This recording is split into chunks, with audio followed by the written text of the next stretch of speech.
Arudia, an ancient land where gods walk among men.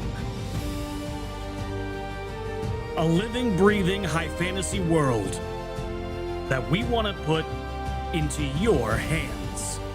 But we cannot do this alone. In order to bring you back to what tabletop is all about, combat, exploration, adventure, we need your help to bring it to life. By supporting us on Patreon, you can support this project and the cast of Moonskull, with our promise that we will answer to the only people that matter. You. Legend Seeker. Your legend starts here. Forge your path. Shape your destiny.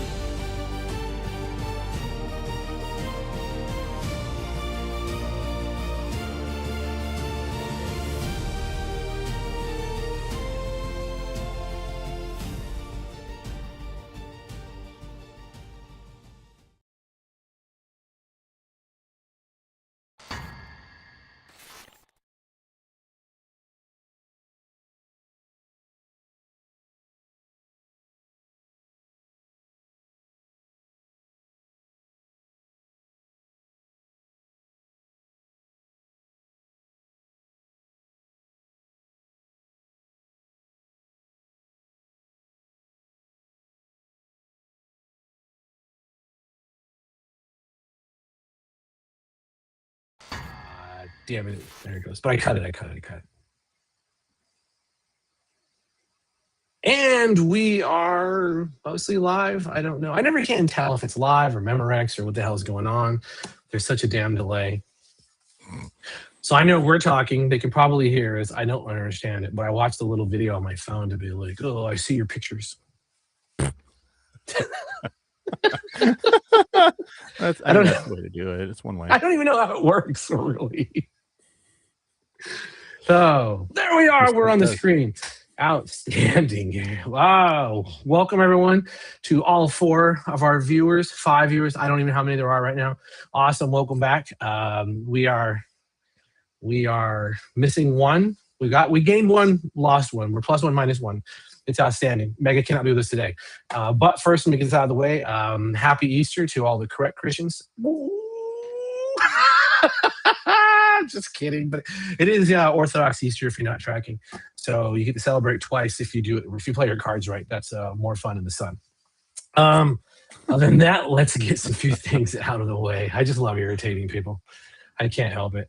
Well, before we get down to like the who's who in the zoo, let's talk about History Eraser Button being on the correct side of history by donating his time, talent, and treasure to give me a fear point, which is the correct option.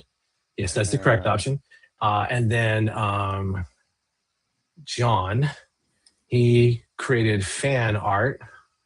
Wait, did I transition over or am I still old? So I'm still doing the thing. I almost boomered it. I'm learning.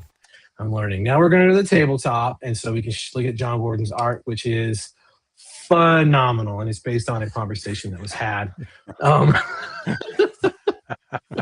It was had about the characters and their weird proclivities. Yeah, I'm really excited to see that thing come flying at people. Here's 300 pounds of belly fat flying I just through don't the know air. Don't know how we got here. Kind of wish I was designed to be able to be like that, man. Oh man! See, I don't Chris, need to walk anywhere. Right? You just, yeah, exactly. Why would you? You're like the living embodiment of Wally. Yeah, at the end with the humans. It's just like, well, I have magic. I can fly. Oh, yeah. And Chris is correct. She's still carrying on her Easter traditions for another few weeks. She said so. That is phenomenal. You guys got your hope for a piece of art, which whatever. I'm glad he does art, but I consider gaining hope for art to be traitorous and impetuous. So it inspires us. So just the heights we never knew we could reach. Let's spend it all. Yeah, cool man. Shit. Yeah. Hopefully we'll have you guys burning some hope. I don't know. Other than that, Frost, how have you been doing? I've been doing well. Busy as all get out. Looking forward to going back in here and seeing whose or what's body this is that we just came across. Hopefully it's not, I don't know, a certain 700, 800-pound piece of metal. It's not with us right now. Hopefully it's not. No, I don't want it to be either of them. Hopefully it's not the professor. Hopefully it's somebody we don't know, and we can just look and go, "Oh, okay," and walk past. It sucks to be That's you. how adventures work, right? Yeah, Exactly. Yeah. That's exactly how it works. Story hooks aren't real. No, That's right. Not at all. yeah, they're not real if we ignore them. That's true. I'm going to put down Clueless on my sheet here just a second. Well, that'd be good. When you go to your next level, you can. Your new experience can be Clueless, or like, There you go. I I don't know, use like my clueless nihilist. experience to avoid the story hook. I would actually call it like what? Question mark? There you go. I spent hope to be like, what? Yeah, I spend hope to I realize that I'm a dumbass and I don't really care, but I need this role to work. Okay. Can my cluelessness save me from this mental intrusion? Man, that'd be pretty good. That's actually pretty good ways of doing it. Exactly. They're attacking you. Your brain's just doing the John Travolta kind of Right. walking away the other direction. Like, what's going on? Yeah, right. It was like, no, not going to happen. We're going to dilly-dally a little bit because we already set the record for the fastest start time of Moonskull games. So I don't feel I should beat my own record. So Rhythm, what is going on, man? I mean, it's finally getting warm out, which is nice. Most of the snow is finally melted, which is also nice. But then it started raining, so it's fucking spring. And my wife decided that this year was going to be chicken season, so yay for me. Nice. But other than that, it's been a good couple weeks. Missed playing games with you guys a couple weeks ago, and with the Easter and all the things. But I'm excited to see what actually is going on. Yeah, I think everyone's excited to see what's going on. Hell yeah. We'll figure this the hell out, and we'll get everyone back to. Well, I don't know. This is one Daggerheart and two you guys, so I don't know how we're going to play these things out. But Send Dragon, how are you doing? Doing well. Yeah, I had some really nice weather for about a week, and now it's turned back to the usual Pacific Northwest gray mist. I can't tell if it's day out or night out, but this session I'm gonna roll great. My hope's gonna roll high. My fear is just gonna roll a bit lower, but also high, and it's gonna be totally great. Okay. I really appreciated that Scott finally got his Scott got his one use of Send Dragon out of the way for the episode, so he can go back to calling you by your real name. I know. I'm sorry. I just can't help it. I can't help it. I'm. What are the kids calling it? I'm doxing him. Oh, I thought you were going to say Rob Maxing. I'm Rob Maxing right now. I don't even know what these words mean. I'm so old. Is Rob Maxing just basically doxing someone to gain clout? It's just using Rob constantly, all the time. Just doing as much as you can. It's just far easier. I do that to everyone. I had that bad habit of people be like, what's your name? Oh, cool. You have too many syllables. I'm going to go ahead and just cut that down for you because I don't have time.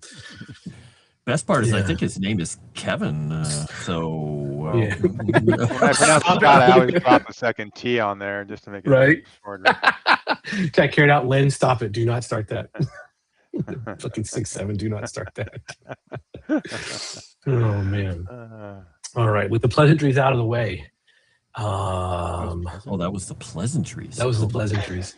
I look at the pleasantries. Well, I'm supposed to mention. I don't even know. I haven't seen an update on Arudai's race to 69, so I'm not sure if he hasn't gotten it yet, or he talked about it by now.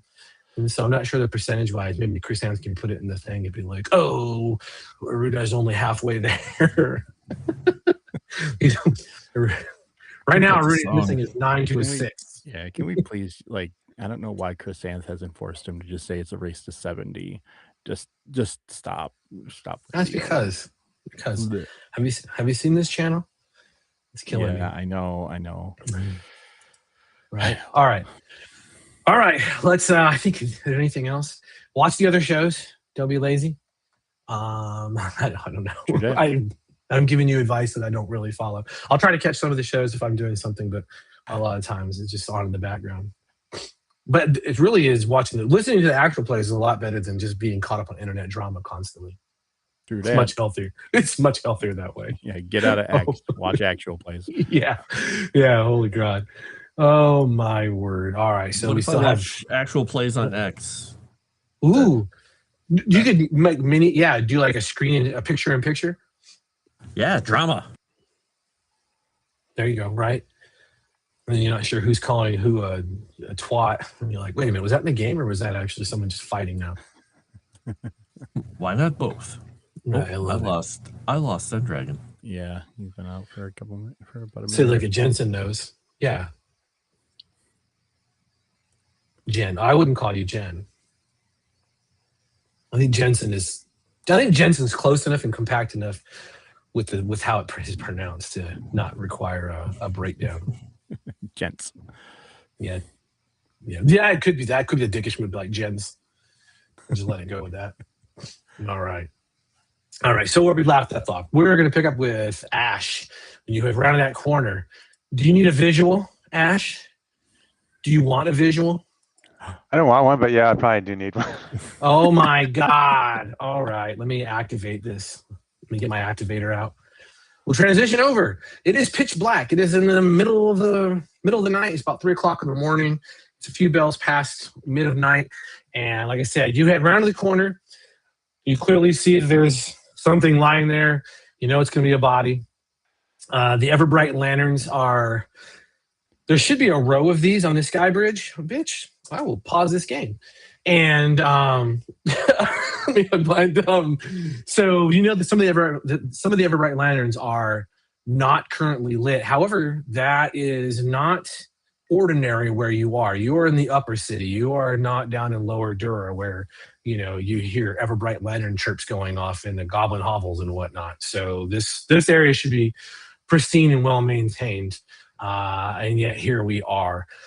Talisman turns to you and he says, I need a favor from you, and I need this favor from your friends.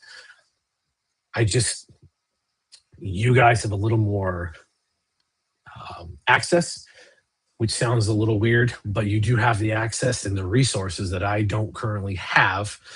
And though this is why I need your help on this, Ash, I'm going to check on something as a favor to you all because I'm hearing some strange whispers about your professor friend. And I need to make sure of something. Take your time and do whatever you need, Ash. The guards are not going to let anyone through. They're going to hold everyone off at a distance, about 100 feet away, with the whole place has been cordoned off. So whatever you need to do, I just need you to find out who this is and why you think they're in the current state of death that they are. I have some suspicions based on some initial input from a vagrant. Neither here nor there. I want to compare notes with you. Do we have a deal, Ash? Yeah, well, I mean, the only modification is friends is a strong word. They are people I'm associating with, but fair enough. I've met them. But yeah, I can't guarantee their cooperation, but I'll do what I can to let them know this is really more of a offer we can't refuse. Oh, you can refuse it. I'm just asking you for help. Well, I want you to understand we're on the same side. Okay. Well, I'm gonna accept it. And at this point, can I approach the body closer to get a better look? Oh yeah, 100%. The problem is the only light you have is the light you have, unless you you can manifest light, as you're well aware, with your your psychic talent, right? I'm just imagining that as soon as he agreed, some unseen crossbowman was given the signal not to shoot him in the back of the head. Yeah. I will manifest as like a kind of a green glowing orb in front of me. All right. Try to illuminate the body better.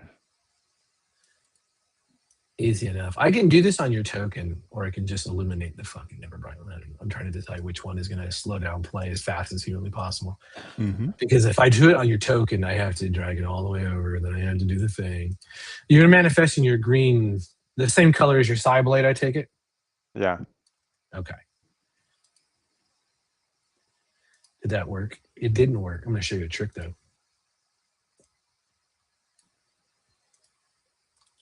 Bam! Oh, hey. There you go. I assume you have some weird patterning going on because it's mental energy and who knows what it looks like. We can change that at a later date. I didn't ask you what it looked like because there's 1,000 choices. I need to do brain light's making me sick. Turn off your brain light.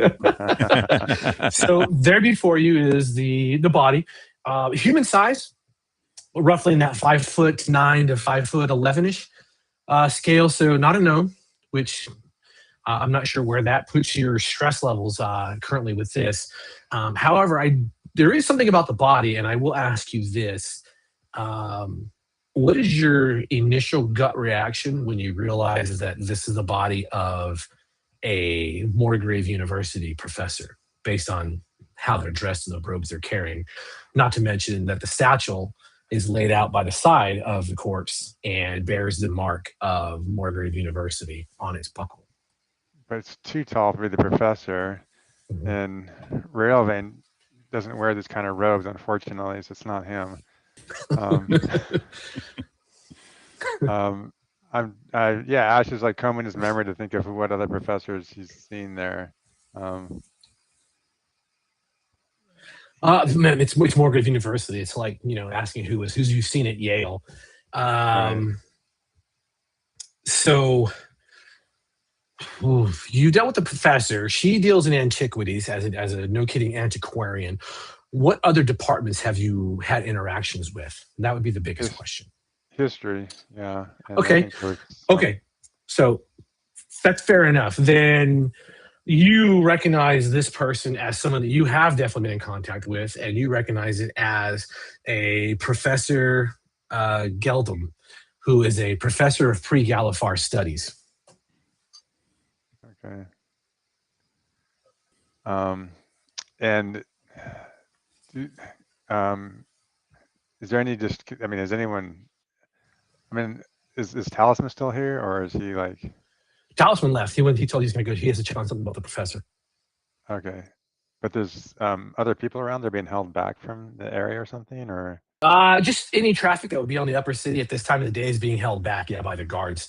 The sergeant, I don't remember, he introduced a sergeant, as you walked through it, Sergeant Dolum, a dwarf as well. But that's all Talisman told you, is that, hey, everything's being taken care of. So the scene is yours for a brief minute. So whatever you need to, however you want to figure this stuff out,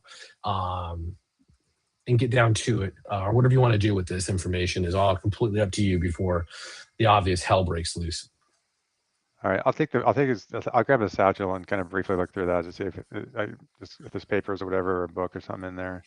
Okay, awesome. Yeah, he is. There are identification papers, and they confirm the identity that it is who you think it is, and it lists the different chair positions that he's held, just in a little bit of detail through the Morgrave University. But pre-Galifar Studies is the latest position that he holds. Not quite a chair, but he's a sub-chair and a known academic.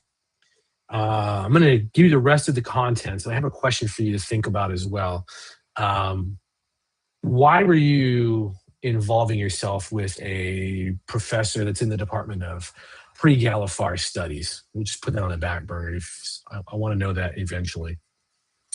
Also inside there's a number of blank sheets of paper, just vellum, kind of rolled up, tied together, fastened up, but you can see there's nothing written on them. They look pristine and brand new.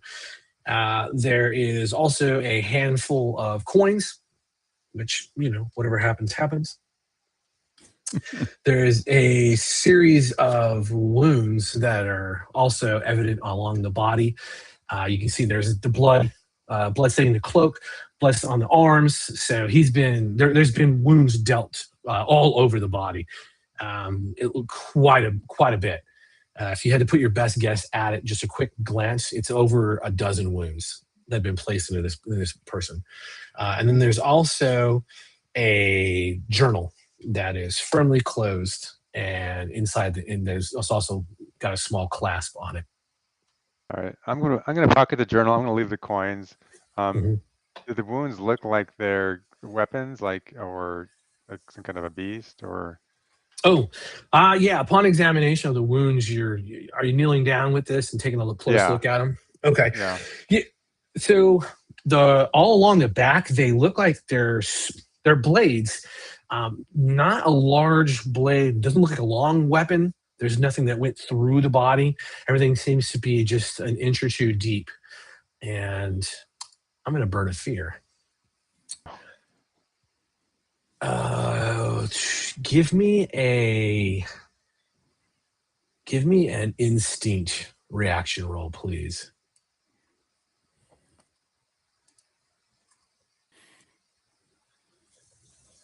Oh, there we go. That's what I was talking about. There you go. Okay, outstanding. So take your hope.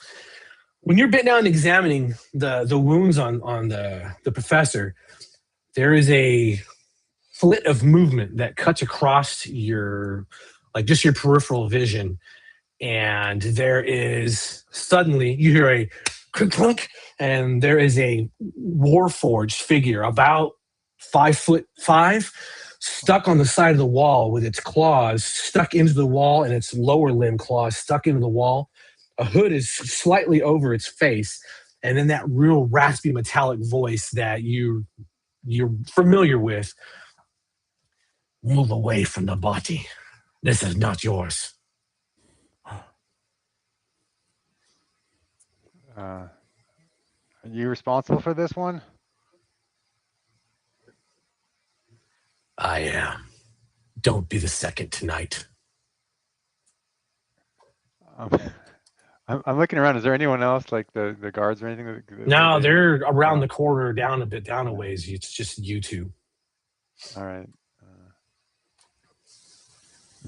Are you being paid? Is this of your own volition? Are you being paid? I serve one far greater than you can imagine. Give me the satchel and give me the journal.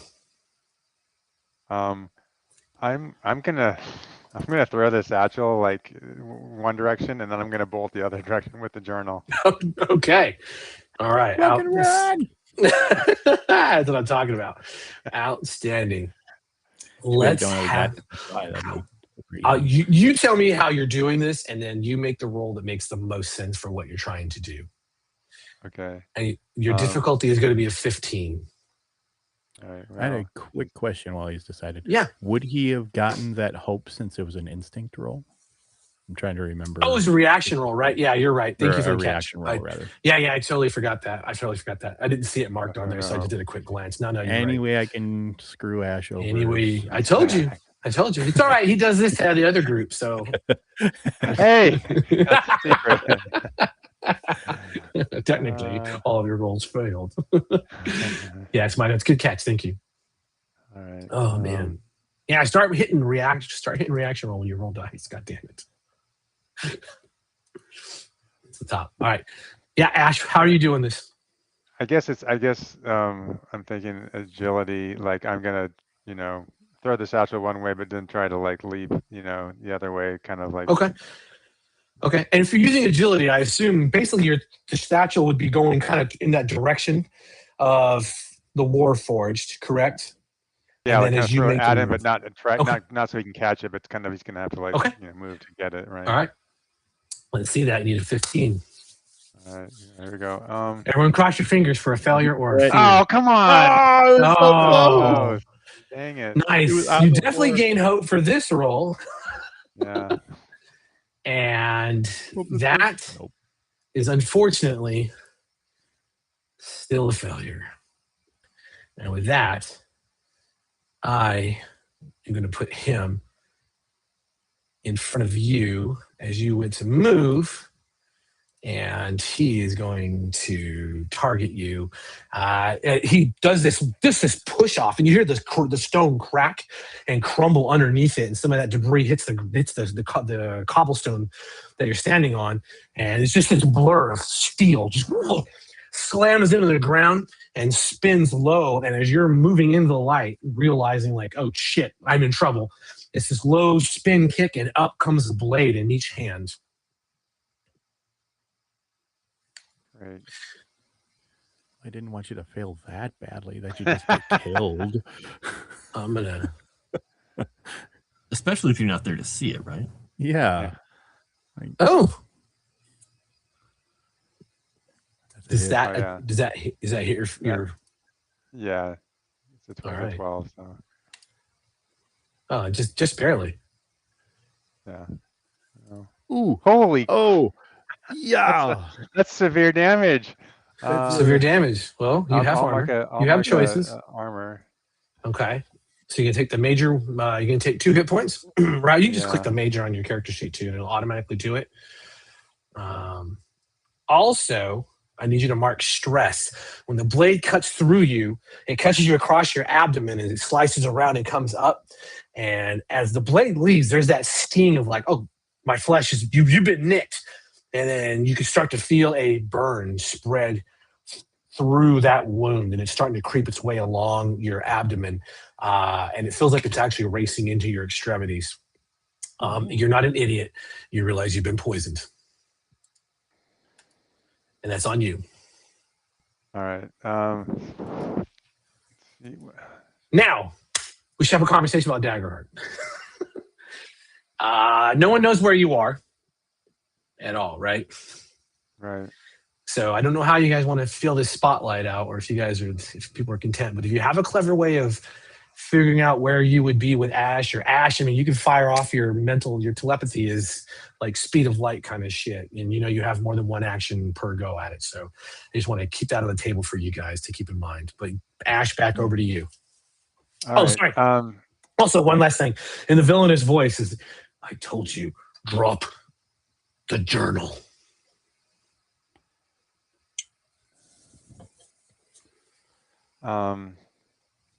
Okay, here's what I'm gonna try to do. I'm gonna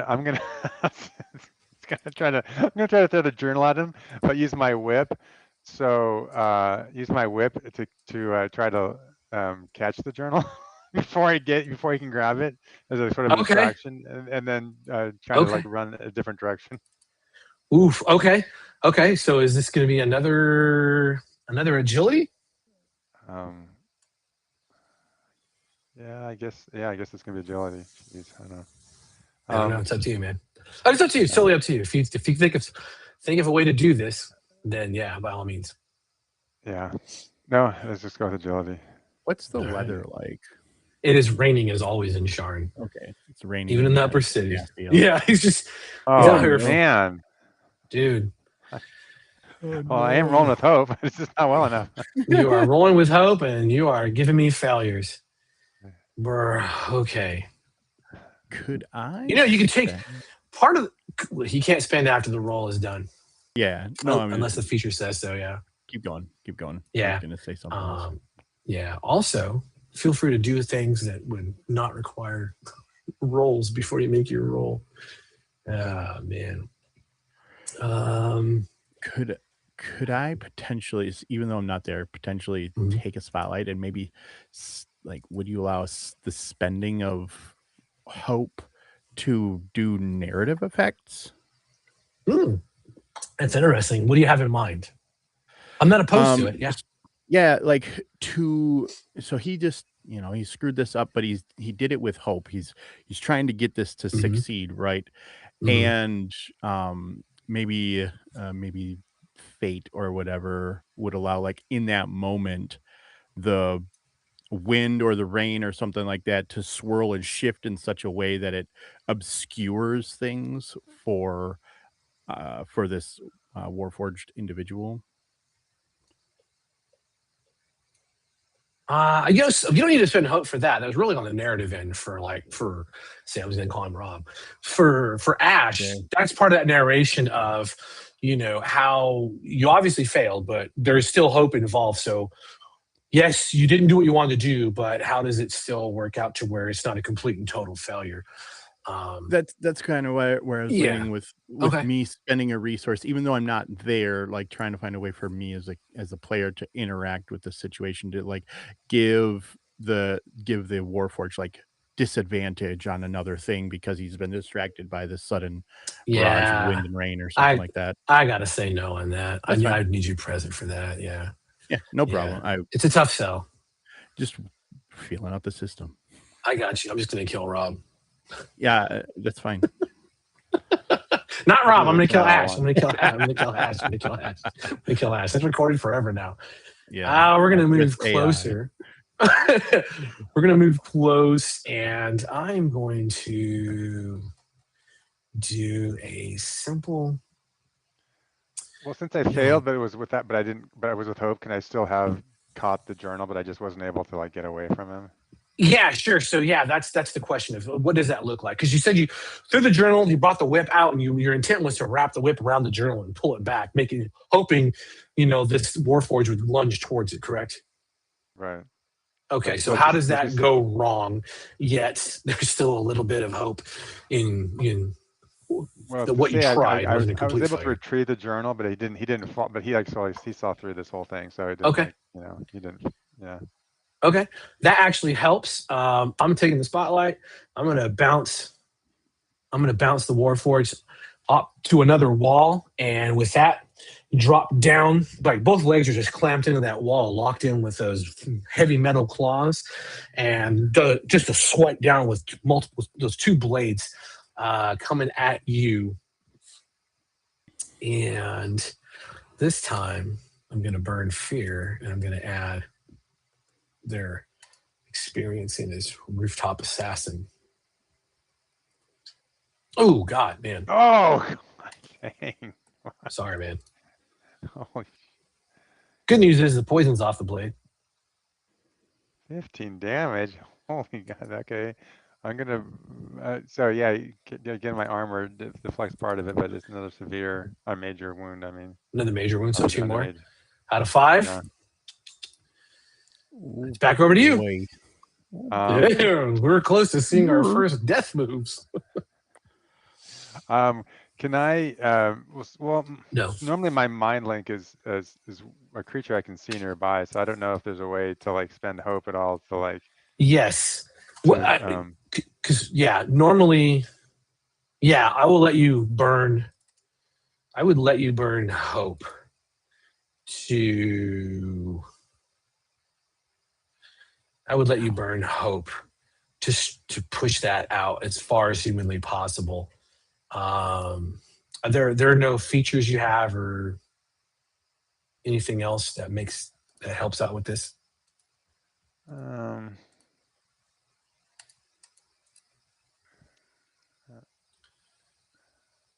Oh, yeah. I see it coming. You got to remember to use that, man. This is the exciting part for everyone watching. Be like, what is happening? Rob's going to read, I see it coming, and he'll be like, son of a bitch. Oh, I see it. Oh. So if you're not tracking, Ash has an ability to mark stress and roll a D4 and gain that as a bonus to his evasion. Yeah, I saw the lot load up, but it wasn't clicking like, oh yeah, those are my abilities. I wasn't. Yeah. I'm just saying. Oh man. I'm getting to the part. Speaking of that, then I could use my mysterious mist. I could like try to cloud his mind and make the area around him look foggy. Oh, yeah, absolutely. Yes, you can. And as far as your question about stretching out your mind link, I'm going to be a harsh mistress on this. I'm going to say it's going to require 1 hope and 1 stress. Okay. And I will let you contact 1 person for that amount. If you want to contact more, I'm going to need hope and stress for each person you want to contact. Well, so, to whom do you reach out? Kind of, I guess, ironically, I'm going to contact Royal Vane. Say it, the fastest. The fastest guy who actually might respond. I think like Axiom's like or whatever, and then the Kasimir is probably drunk, so I feel like I got to go for him. Yeah, from the Warforged, you probably get if the Silver Flame wills it. My action was blocked. The problem is, if Kasimir's asleep, he might actually be sober, which is not his normal state. Right. So then he just has PTSD from the war. Get him at his peak. Yeah. Pop naked. I'll fight y'all. I didn't do it. It's in my sock. Oh man! All right. So what you're reaching that out? You're reaching out to Railvane, and what is the quick message that you deliver? SOS, help! Warforged, tiny Go ahead. Warforged. Yeah, SOS, help, tiny Warforged. Journal in question. More grave death. Railvane, that hits you, and in an instant, there's a lot communicated. 3 a.m. What were you doing at 3 a.m.? I'm asleep. You're asleep. So it's 3 a.m. If I don't have company, I'm asleep. That's fair enough.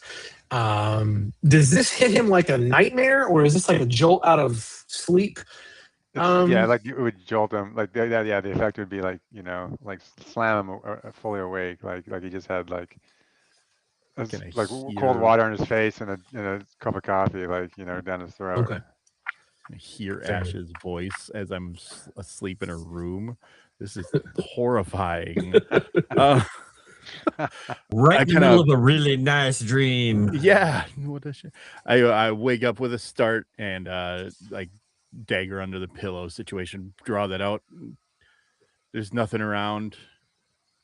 And I get the message, right? Like, even though I was awakened from sleep, I would hear the message, and my first thought would be, "Oh shit!" And my second thought would be, "Where?"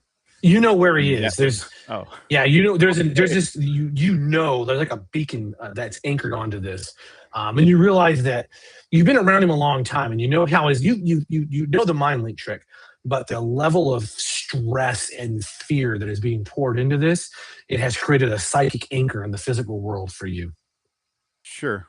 If I have an idea then of where he would be, I just to reiterate, where am I?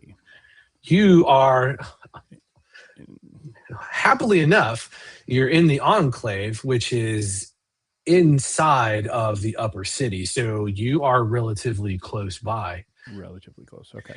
Let's do this. Like, if it's as stressful and like dangerous sounding as the message sounds like, I wouldn't even bother like with getting dressed or armored or anything.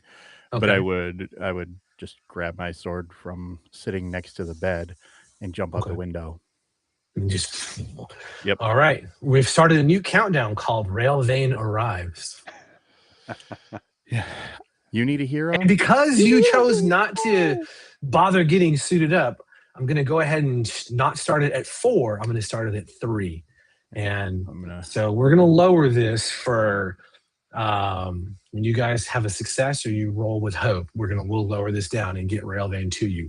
However, Ash, you know that he's not a miracle worker. He's fast, but he's not that fast. All right. And he chose not to have the teleportation mark of his house. He chose to have the fly mark. So here we go. Is it cooler? Because it is cooler. It is cooler. It does the things that you socially you want done. I took a slice at you. This Warforged is definitely, Ash, you realize this Warforged is going to make sure that it's you or the journal, and it's definitely not going to be you. I'm going to push this back over to you. Go ahead, and what do you want to do? Now that you got the mind link out, you know you made that connectivity, and you can feel that immediate alertness and stress feedback psychically. Yeah. Okay. So from my Book of Typhor, I have this mysterious mist that creates a heavily obscures the area. But I think this actually, instead of literally creating it, I'm actually like just fogging his mind. Like I'm, technically crowding his. So I'm gonna cast this and just give myself some. All right. And this is a 13, correct, for spellcasting? Let's do this. Yeah. Right. Everyone in the chat, cross your fingers that he fails.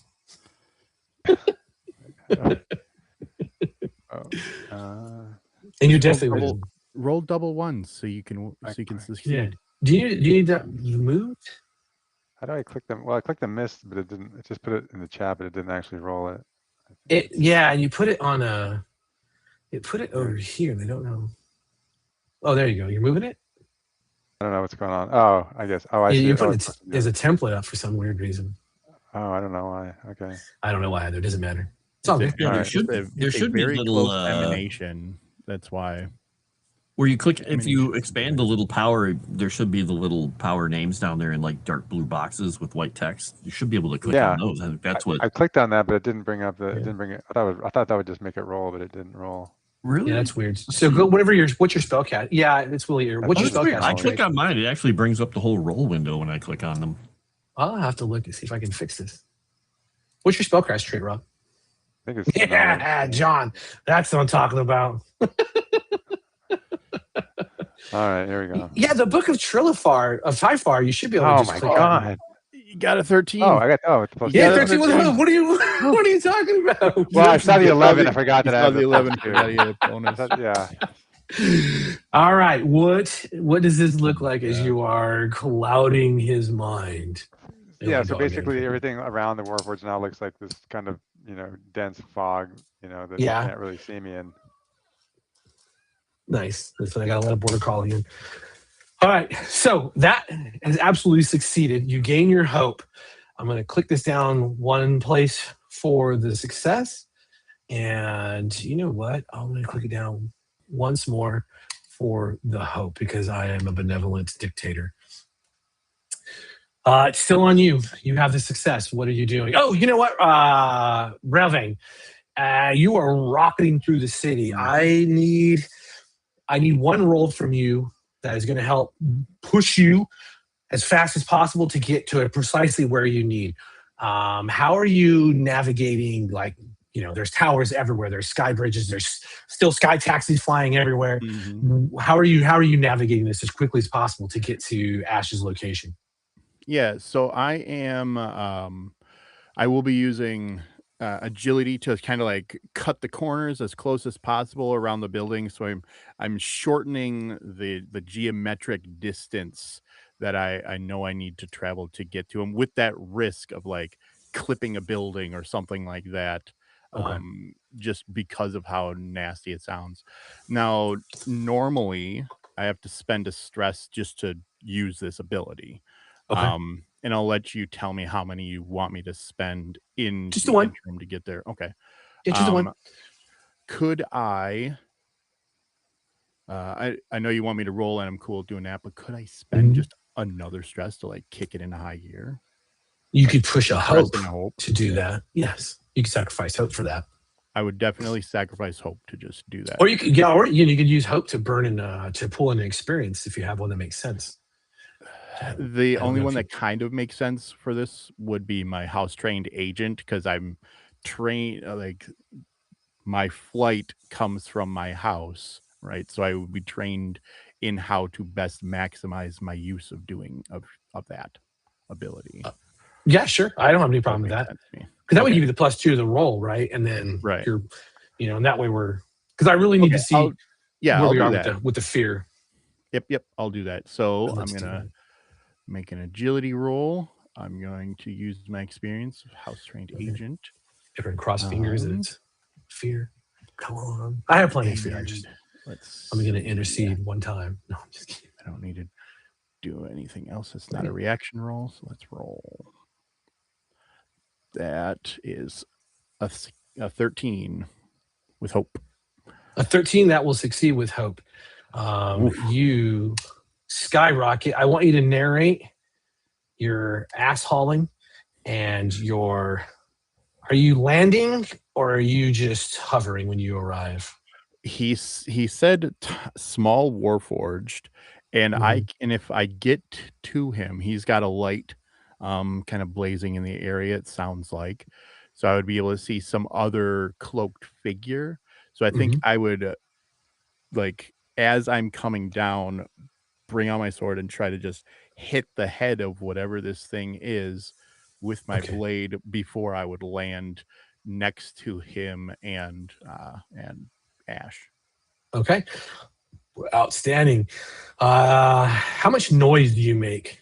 I mean, it's not the mark of the storm, but you are kind of I imagine it's a bunch of noise, because if I'm getting there this quickly, I'm like cutting through rain, my clothes, I'm just in my night clothes. I'm in my friggin' What is happening? We're going through this, man. So I imagine He's there's flying really fast. He missed. I'm imagining there's just a bunch of what the fuck is happening with this character? What's going on? I don't know. What is happening? I don't know what the fuck is happening. There, your token is, just leave it somewhere. Okay. Anything. I don't know what's happening. I don't know why your token is really fucking weird. I don't either. Anyway, you did when you can see that. Ash, how I mean you're down bad. You're close. You're super stressed out as well, so you are all but broken right now. How bad is it when Vane comes flying in? What is his immediate visual on you? Well, yeah, I'm bleeding. I'm just like I look like I'm a mess. I'm kind of half clutching this journal in my hand. It looks like it's got like splatters of mud and when it's wet, and I'm clearly looking outmatched by this opponent. Like my worst possible nightmares coming to life. This is the best. You're dying, and I'm here to save you. You get to right. So as I descend, I start to just do a quick corkscrew, so then I get as much centrifugal force as possible to slam slam my blade into this dude. All right. I'm gonna spend a hope to use my ranger focus on this to see if if make sure you target it as well. And then, target there. Got it. Look at that. For that. Bam. Boom.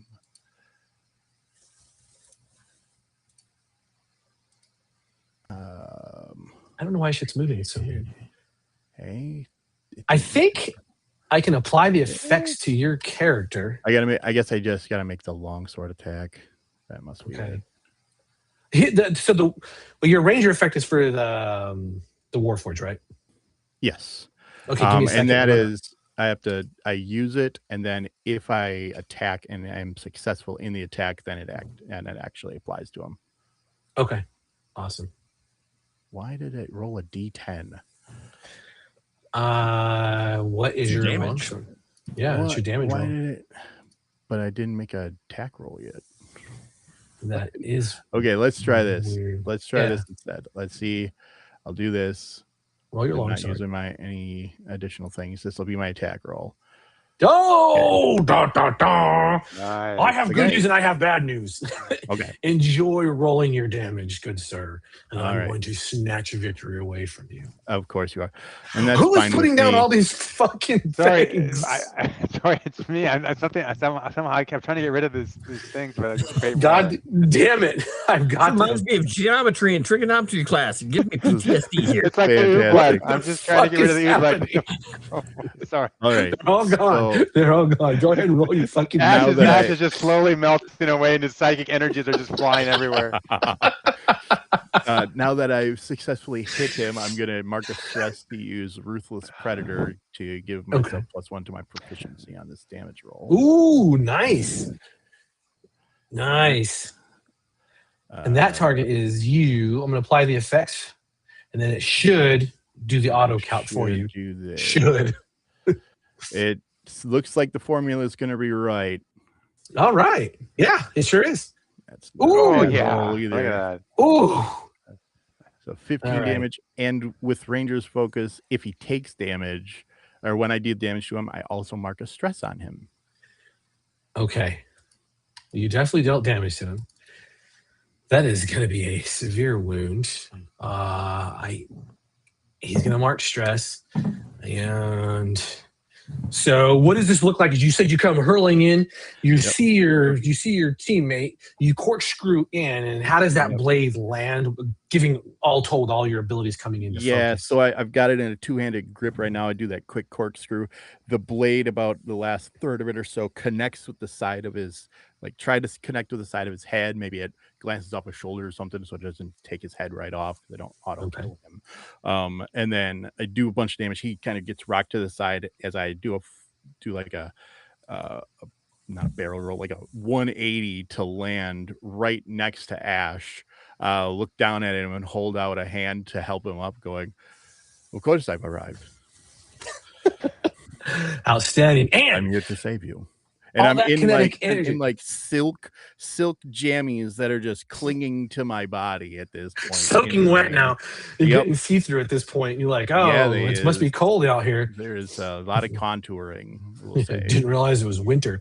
And with all that kinetic energy, this Warforged takes the blow, and there's it is shock in the voice. You both register that immediately of, I'm in trouble.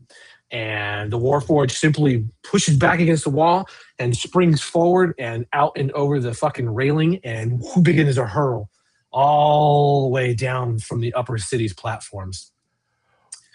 I gotta take this creature off here. One of the other effects of Ranger's focus is I know precisely the direction they're in. Yeah, you sure do. And it lasts until I stop. It's exactly. So now that's the move. It's back over to you two because I took the spotlight, and yeah, the creature has made its action. So what do you want to do? I'm gonna pass it to you, Rob. Well, Dragon. He escaped with the satchel, but I did keep this journal, which I think may have some vital clues to the death of the professor. I gesture over the body. I don't really care. You're dying. No, I really. While they're doing this, can I spend a hope to do something? Yes, absolutely. Please, yeah. So, because he's chosen by fate, he has bizarre things happen to him. Okay. He was, unfortunately, in his dreams in the middle of the night, woke up sober, and wandered down the street to whatever the local rumpled maiden is, and is now returning with a barrel of alcohol. And probably sees from right above him a Warforged going, yes, absolutely. What the hell? Well, he's got a big cask under his arm. He's just looking down, and if he's lucky enough, he might hear them. He may not even know that they're there, but he's just out and about buying alcohol. Yeah. So that's a good question. Is you do the Warforged just you're like it's kind of unusual. You know, it is charm, but yeah, you're still in the good part of town still. And then for the other two, I know you two have this conversation. Vane, is your intention to go after this thing, or are you just going to let it mark? Are you watching it fall? Are you? I wanted to first and just ensure that Sendragon isn't, or sorry, that Ash just isn't actually bleeding out and dying. If he looks to be.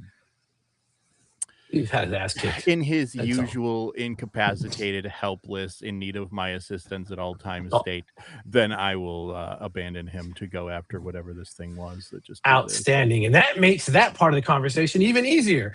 After the Warforged is falling, Kaz, is you're looking up like, well, it's raining Warforged. That's weird.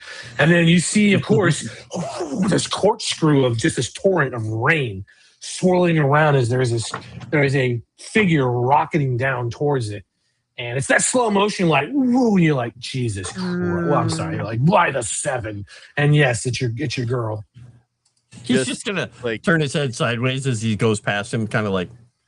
You see me in just the right light as I've got this maniacal grin on my face as I'm free falling at high speed, and the light just ding right off of my teeth.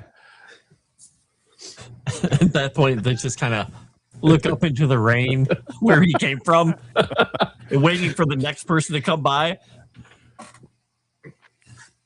Ash, are you leaning over the railing? What are you doing? Are you on the ground? Are you crying? Are you trying to run? What are you doing? This is still with you guys, man. Yeah, I'll try to tie my whip around the edge and clamber down over the side. But right. I will tell you this: all of you do have the Featherfall tokens. The professor ensured that you have those. You all have one as a free.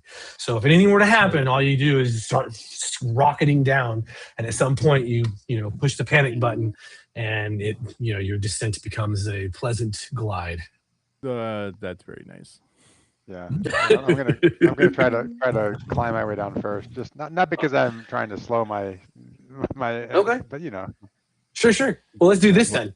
Since you want to try to climb yourself down, let's have that strength roll, please. my best skill. I'm so happy to have my best skill. You said it, not me. I gave you the out, good sir. Now, can I burn a hope as a Kundric vault breaker that I've had to like break into vaults and stuff, and Yeah.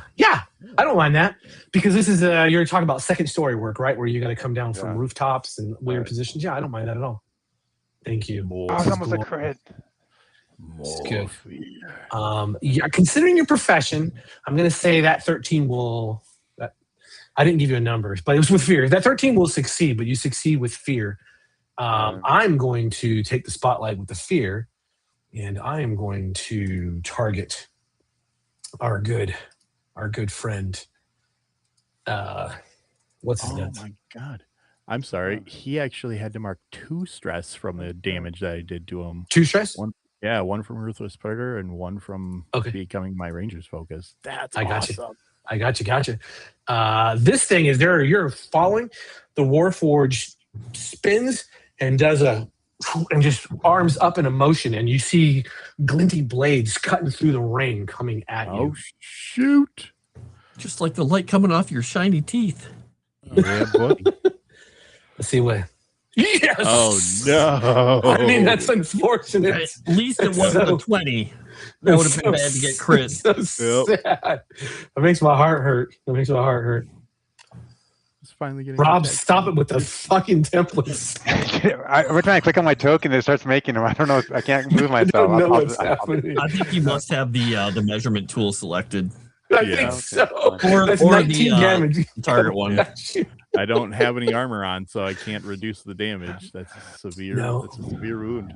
That is just, it is blades just, one flies in your abdomen, one hits you in the thigh, one comes across your chest, glances off, nicks you up in the neck area. Man, that is pretty bad. New jammies. That is pretty bad. How many out of 6 hit points? You're halfway there. I'm halfway there.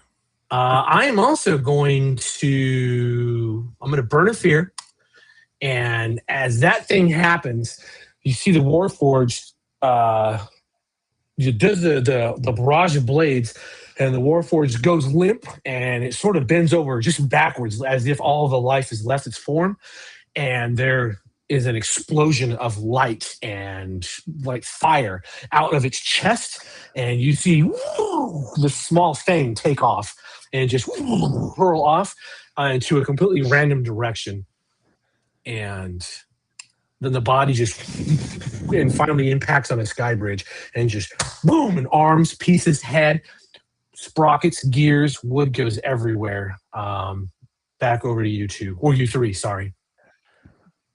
So the thing came off, but the body was still clutching onto the satchel.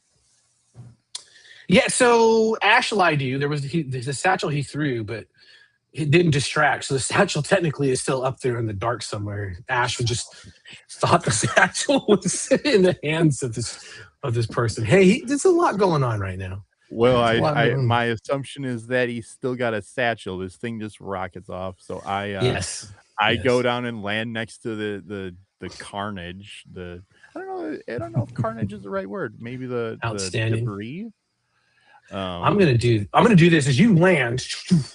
I'm gonna burn a fear. Superhero pose. Yeah, you do that 3-point land, and as you raise your head up, you see where that Warforged is scattered in pieces. And there are a couple of members of the Watch that are already looking around like, what the hell? And I'm also going to pass it to Kaz because this impacted not 50 feet from where you are currently on that sky bridge. And Ash, you succeeded. You got a hell of a way to go. You can see something happening in the distance. You realize that Vane's flight path went really erratic for a brief moment, and there were some glints of steel that you could see go out into the ever-bright lanterns, which, again, you're a smart person, and you figure there was probably an impact of some kind mid-air.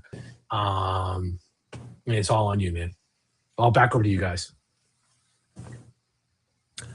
Looking down there, holding on to the cask, pull the stupid blade out of it that went past him that probably has his blood on it that's stuck into the end of the thing. Slide that into his belt. Look over it, looking down there, and then look up. If I see him coming down the side, he's just like, "What the hell are you doing?" All green and glowy. I've saved the journal. It's the most important, vital piece of information we have. What? Sure. He's just gonna, since this thing is leaking alcohol anyway, he's just gonna tip the keg up while he's holding on to it, drink, and then look down. Do we have to? Or? Just save some of that for me. I could use a drink. And some of my, in addition to the rain, some of my blood's like dripping down on Kasimir. And Ash, you got a long. You have a bit of a ways to go, Ash. So you need to figure out how to get down there fast because you're going to run out of whip length. It's not like you went 10 feet. They hurtled down through some of the upper city. I'll let go and then I'll let go and try to trigger the feather thing when it's easy enough. Down there below the watch, they're like, "Stop you!" And 2 crossbows come out. A short sword gets drawn, and they're talking to you, Vane. You stand up, mate. As I start to stand up, do I still have a sensation of like following something, right? Because my ranger focus was on this guy. Did it go out when his body just got destroyed, or is that ranger focus still active? I will say your ranger focus is active in the point that you know that the corpse is a corpse, but the creature's consciousness is not dead. But it's moving with such a rate of speed, and you realize that whatever came out of it is somehow connected to this creature's consciousness. Sure. Okay. So it's a so I get the idea that it's a husk, but even with my greater than mortal, you can pinpoint it, but it would take time. I'm gonna have to stay awake now. As these people are coming at me, I'll just turn to address them, and sheath my blade. I'm still holding on to the scabbard here, and in all of my wet silky glory, like, be at ease. It is a matter of House Orion.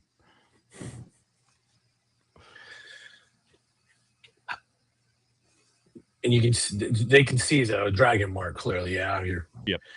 It glows whenever I'm active and things like that. House Orion. What manner of house business is this? You've got warforged falling from the sky. Tracking down a thief, and I'll turn and kind of like look at the destruction, just bend down to grab a random thing. Okay. Took this from my house. It's like a shoulder blade, shoulder socket or some shit. I don't know. I'm gonna delete Rob off the thing. Okay, outstanding. I'm gonna switch things for you guys. I'm gonna activate a new scene. That way Rob stops making templates. Do me a favor. You got him on the ropes, you know that, but also, being a member of a house, there's a little bit of a line to walk. Let's have a presence with advantage. Presence with advantage. I'm okay with that. I do not think any of my experiences would help with this. So we'll do it this way and cross fingers. Let's do it. It's not. It's 13 with fear. 13. Okay. All right. So, advantage is huge. It's house business, you say. Well, and then at that time, because you have fear, and this guard is like, all right, lower your bows, lads. And what you say, house business, and he takes 2 steps towards you. The blade is still slightly down, and then you hear this gentle touching down of the footfalls of the Kalishtar. And it's just, what in the name of the 7, the dark 6? And the bows go right back up. Kaz, sorry, you guys, what are you guys doing? I'm going to be just to get this out of the way. Kez is not jumping off because he doesn't want to waste his token. He's only like 50 feet. He's just going to run and find the nearest set of stairs and so come down. It's on your level, Kaz, is what I meant. Yeah. He's just going to run down the set of stairs, whatever is nearby, holding the cast, trying to hold the end up, and just coming out like in the rain. No. And he's holding that thing in his bright, glowy, weird-looking arm. Just hold up a hand. I made it. Whew. Are these your retainers? Unfortunately, yes. Companions, fear not. I've seen to the thief, of course. Right. What? I'm gonna have to ask what he stole. I've got to log this somehow. He stole a satchel full of valuable house information. He's got no satchel on him. Well, he's in a wide area. We must search for it. Right. Hands kind of out, holding onto my sword out and away from my other hand. May I approach and speak as my retainers search for the missing articles? Right, you two watch the house slaves. You approach. What is your name? It also has to go on the report. Of course. My name is Relvin Diorian. What is yours, my good man? Ermic. Ermic? Yeah, he's a half-elf. Son of a bitch. Acquaintance. It's unfortunate to meet you on these circumstances, but you realize there's a little bit of protocols. Incredibly understandable, Ermic. I myself would be very much in the same situation as you. I also was once a lawman not too long ago, so I know the situation you find yourself in. Perhaps will you city watch? That's unusual. A bit for your lot. No. I worked security for the rails. Oh, it makes a lot of sense. Yeah, in Syria. You served in the war, did you?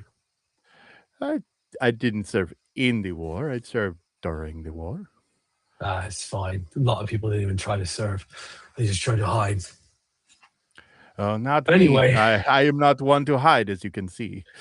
Do you know what the contents of the satchel were? Again, I just got to get this down. I don't. My servant over there, he was the one in charge of it, and he allowed himself to be robbed, and I was needed to come and solve the situation. It is very unfortunate. He will, of course, be docked this month's payment. I cannot have my servants being so careless. Whatever. I'm making sure to say this loud enough for Ash to hear. Oh, yeah, I'm sure this is a normal conversation. To you, Ash, I vanished. The guard, what was exactly in the satchel? Well, more than the satchel, there's been a murder. There's a university professor from Margrave up there whose dead body is covering the flagstones in his blood.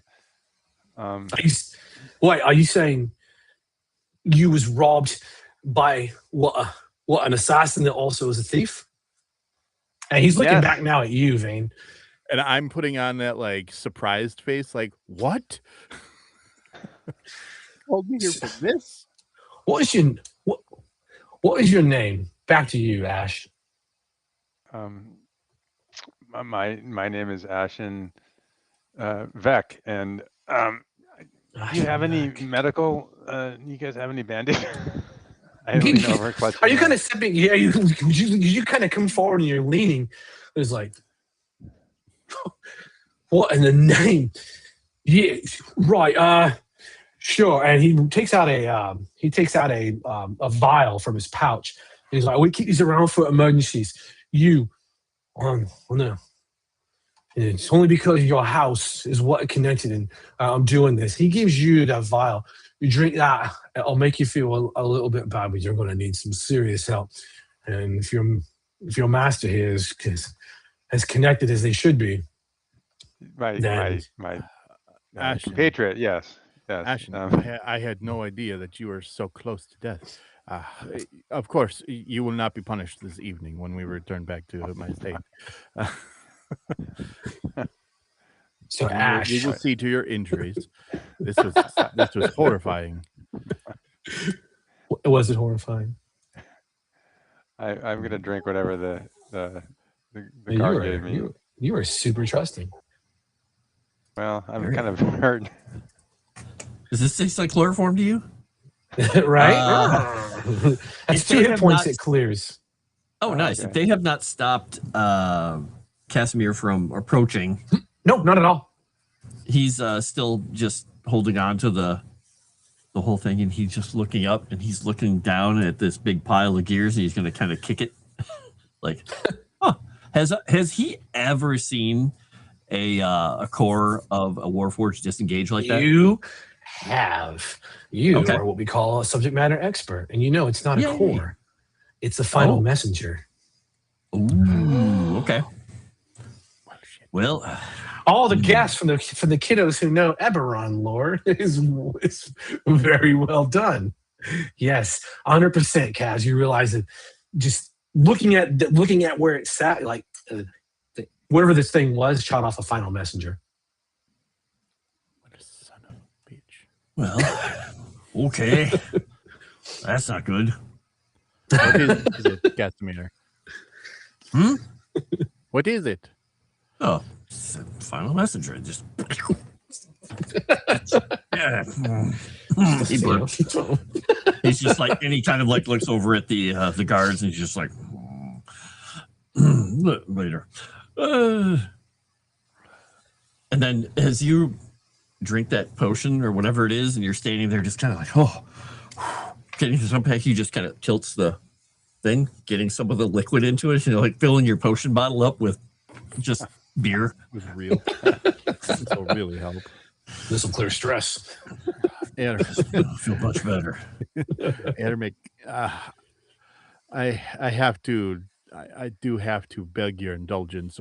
As you can see, the wounds that my servant bears are life risking. Right. It looks like shit. Is there any way that we can either hurry along, or I could come to see you again soon to finalize this report? Yes, these things get kind of complicated, even for the houses. You understand what I'm saying? Do you also need them to be here, or is my presence sufficient? No, I mean, plenty of opportunities for you to be here whatsoever. Just if there's a way we could just come to an understanding about. We've got enough information. As you can see, I was aroused in the. I see that. That's the also a worst fine part of the evening. Right.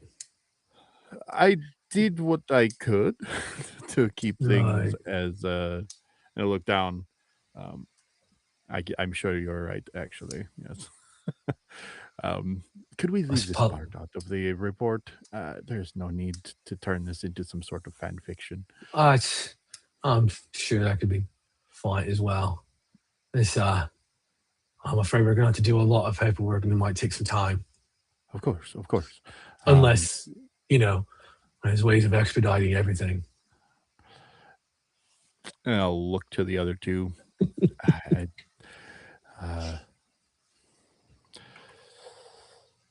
You guys can clearly hear this conversation. Yes, Master, of course you must pay the man. You're the one that has all the money. It's fucked up. Ermic, let us get on with the paperwork. Should I follow you to your station? It is it is a bit colder than one would appreciate. I mean, it's kind of a long walk. We'd have to take a slightly circuitous route given some of the traffic. There are faster ways to handle this, but given our situation, you're attracting the crowd. Perhaps this. we could, since I don't have any way to adequately reward you for your rescue of my servant at the moment. Serve the crown. Yes. I could, if you're willing, meet you and your associates here on the morrow and I would name like a relatively close-ish higher end establishment of some sort where we could get to know each other a little bit more. I could answer whatever questions you might have and provide you with a suitable compensation for what you have done to serve the city and us. Let's have that presence roll. And this, I would like to propose being able to use my experience morally gray. Oh, yeah. Okay. Yes, because you're definitely doing a bad thing. Yes. Yes. Here we go. Come on, fear. Pretty good with fear. Yes. Yes. That's happy Easter. Fear Jesus just arrived. Yeah, buddy. All right. All right. Good for you too, Scott. Yeah. All right. He looks back at the two over his shoulder, and you see a couple of nods. Sounds about right. And tell you what, we'll just we'll take care of this little mess, and then let's just say we add that to the tab, if you will. Yeah. Of course. I would very much appreciate it. We have no need of any of this, and I kind of take that sprocket and kind of toss it back into the pile. That wasn't what I was looking for anyway. I don't know where that even came from. Right. Anyway, why don't you two do me a favor and get your master here back to the Enclave? Yes, and, Ashen, you should do better getting me back than getting the satchel back to where it needed to be. But I'm sure my master will handsomely recompense you on the morrow when he sees you. His coffers run deep. Of course. Do not let him insult you by giving him a paltry sum. Oh, I would never dream of such a thing. I will ensure that it comes out of your salary, as you have ensured that we've needed to bother these fine gentlemen. Next time, just do your job, and we won't even have to trouble them. Emmerich and companions, I would bid you a fine evening. Right. Do get a chance to get out of the rain if you could. This is an awful time to spend here in Charlotte, as now the silk is getting really constricting. Yeah. Looks like you got more to worry about. We've got this. We'll see you in a few hours. Indeed. Ashen, and I'm not going to say just cuss, and let us be gone from this place. As he just licks his finger from some of the beer, looks over and says, I know why I was out. What were you doing? I was gathering valuable intel when he just pokes a hole like where the hole is in your shirt. And pull the blade out from his belt and these just slide it back into the belt. Ash, where the fuck is the satchel? You told me there was a satchel. The Warforged had the satchel. I have the journal. I pulled the journal from my vest. There wasn't any satchel on the ground, just gears, parts of metal, armor, and innards. I can't explain it. There was a satchel. I mean, it looked like it had papers, and some coins. Look up. And some coins. I'm gonna go get that satchel. Exactly. To the moon flies up. Fucking bribe to go retrieve. Yeah, I will fly up there if needed. Okay. Now that it's easy enough, you can retrieve the satchel. You realize that fight was fast. It only lasts a couple of seconds, and there's still no guards around. Like whatever is happening, there is no traffic coming through there whatsoever. So getting the satchel is really easy. If you were keeping track of what was in there originally, by all means, write it down. If not, Ash can give it to you, or you could ask me. I can give it to you. I assume you come back down to a point where your companions are, and then you three are going to take it from there. Before I do that, could I... Yes. in my way of absolutely not trusting Ash to do this correctly, could I search the yes, absolutely. Search the area, get a perusal of the situation. Sorry, Ash, but yeah, sure. It's 3 a.m. I have not slept well long enough, and I have giant holes in my favorite jammies. And while Raven is up above, I'm gonna say to Kasimir, like in a low voice, okay, let's not talk about this, but I did have to kind of rescue him. That's why I'm looking a little bit beat up because I took the brunt, but he's sensitive, so we won't talk about it. That's fine. We don't want to embarrass either of you. That's fine. Wait, you were gathering information. You just happened to find another dead person. I didn't. I wasn't. No, Talisman brought me to the dead person. He needs help. It's kind of a he'll scratch our back, we scratch his back situation. Just wandered out into the dark with him. So wait, I thought I had a stupid errand. You were there with Talisman, not me. But hold on, Vane. Hold on, Vane. You flew up to go investigate. Say this as the player. I like it. You let your companions have this conversation about bad choices. You're good. I need to point out the obvious logical problems. Look, is he's not bleeding anymore, right? He looks like he's been healed. Whatever they gave him seemed to have taken care of it. He's not in horrible shape as he was, but there's still some lingering damage. Some of the wounds are still oozing a little bit. There's the effects of poison are still in his system. You can tell that just the artificer, the shit that you're used to. Yeah. Pass this over to him. Aw. Since I have my one. Hey. And delete it from my sheet. I do need to give you, for your sheet too, I think you may have spent some of your coin, but I should give you guys on your your actual inventory. Each of you should have one handful of coins, unless you spent it, which I think a couple of you spent it. And then give yourself 1 handful and then 10 coins. That's the very left marker on there because we can break it down to individual coins for a few things as well. We'll do that so you guys, when you're picking things up, gotcha. make it easier. Yeah, sounds good. So that should give you. I don't know if you can you hit the button. I'll hit the button for you. It'll clear. Sure. I don't know. Oh, it didn't do anything. Let me. I guess it needs to be applied to him. Yeah, let me try something. Add one to his sheet or something. However you need to. do it. I'm gonna target him and then try to do it because I want to see the extent of. I don't know. It's not doing shit. So anyway, Ash, go ahead and roll 1d4. Okay. And then we'll do that. And then while you're doing that, Vane, yeah. So excellent.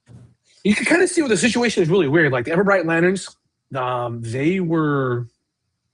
Using your knowledge of how things work and just the upper city, those lanterns have been deliberately sabotaged, and this person was absolutely caught from behind. There's a few things you can't really put your finger on. Now, how important would it be for you to gather this information, or are you satisfied with just understanding that there was a no-kidding assassination that occurred? I want to know what happened so that I could hold it over Ash's head that I've discovered something that maybe he didn't. So this would be incredibly important to me. All right. So it's probably going to be more of instinct or knowledge. It's up to you. You just you let me know how you're using that to investigate this crime scene. Like I'm an intelligence person, but when it comes to investigating and stuff like that, I lean towards my instincts, relying on like that training and some of the experience that I had as a rail marshal to really guide my gut feeling on situations like this. Okay. All right. Go ahead and make that roll. And I'd like to use my house raid agent experience if you allow it. Fair enough. Sure. Okay. Feed you some more fear. Yep. 15. Nice. Thank you for the fear. That is welcome. Dope. I'm glad I can help. That's dope. I like it. All right. So there are you're trying to understand. Wait. There are multiple things went wrong all at one time. Now, what is most important to you to understand how the body was attacked, how the person was killed, or the area around the body? Which one of those is the most important for you? I got an idea. I think the area around the body, because I experienced what I assume is the attacker, not just how he hit me, but what he was able to do to Ash, who is grudgingly a competent, at the very least, individual when it comes to violence. So I think how the area was dealt with around the body would be of most interest to me. All right, outstanding. So now that you're looking at it, like the Everbright lanterns, they have been nullified by magic. They're not just simply damaged; they have been nullified. So they created a perfect corridor of darkness for this to happen. But that also tells you that would have had to have done at one time. And the other piece of the scene is that you realize that around the body and on top part of the body of the cloak, there are crumbles of masonry. And you look up to scan, you realize that there is an overhead of a skybridge that cuts across this one, perpendicular to it. And that assassin was likely clinging to the stone, not by magic, but by physical means, for who knows how long, and that would have caused the damage to it. And now that you rolled with failure, I'm going to tell you this. As you're looking around, you hear more of the city guard are starting to round the corner. You hear some whistles going off. Close by where you are, you hear some loud sounds of a crowd growing a little restless, and then your ranger focus just vanishes. Sure.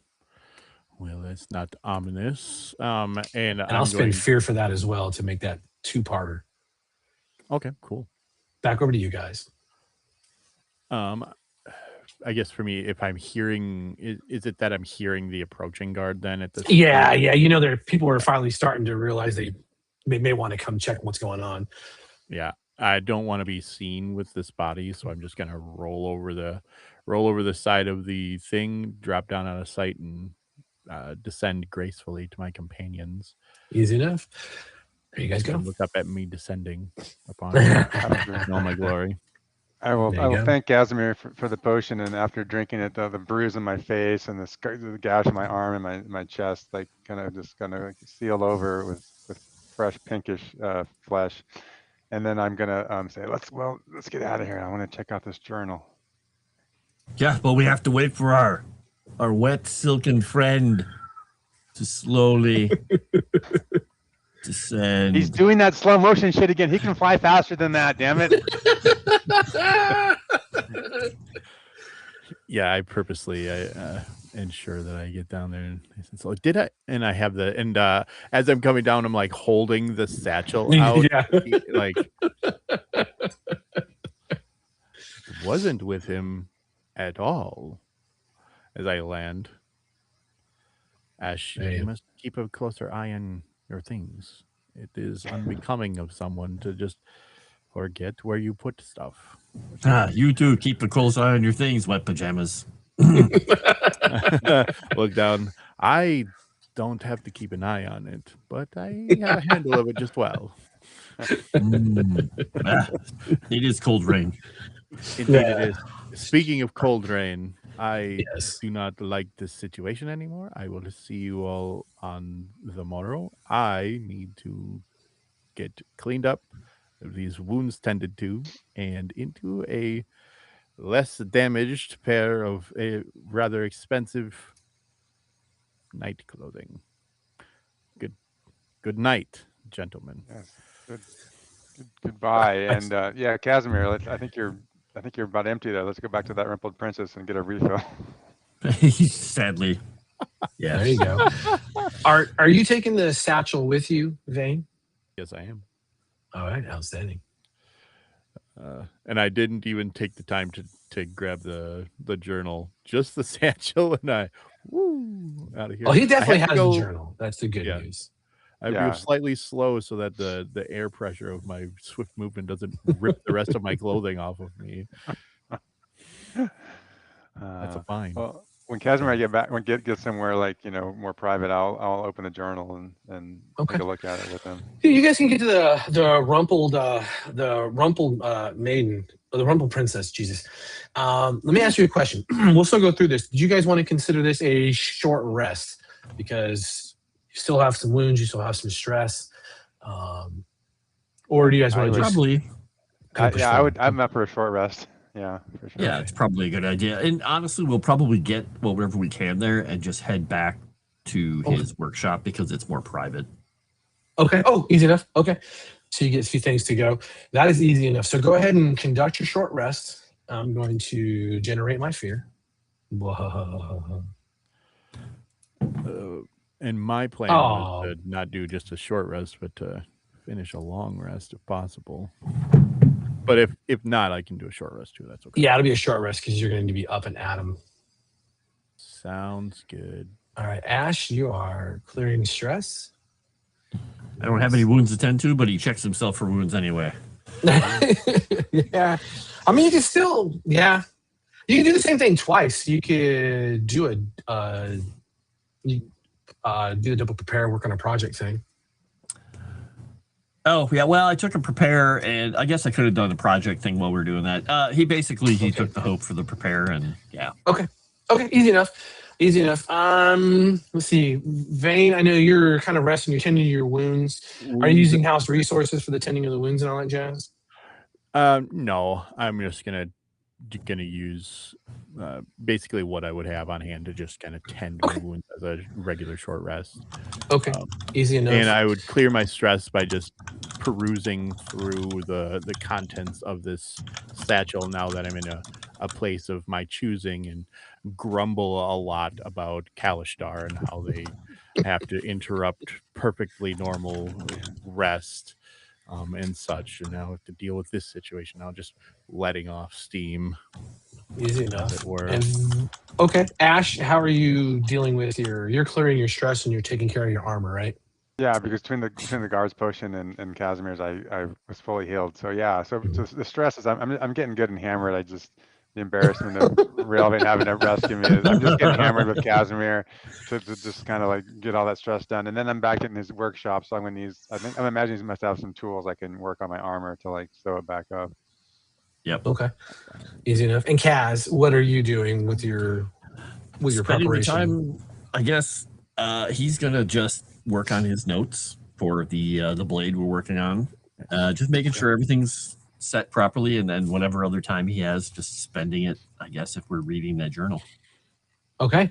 Let's do the satchel first. And so, Vane, you have that and you're looking through it, correct? Sure am. All right. So there are the ident papers are in there. So they're official travel papers. The professor's not a noble, not connected to a dragonmarked house. Absolutely an employee of Moorgrave University. Absolutely a well-placed member of Moorgrave University.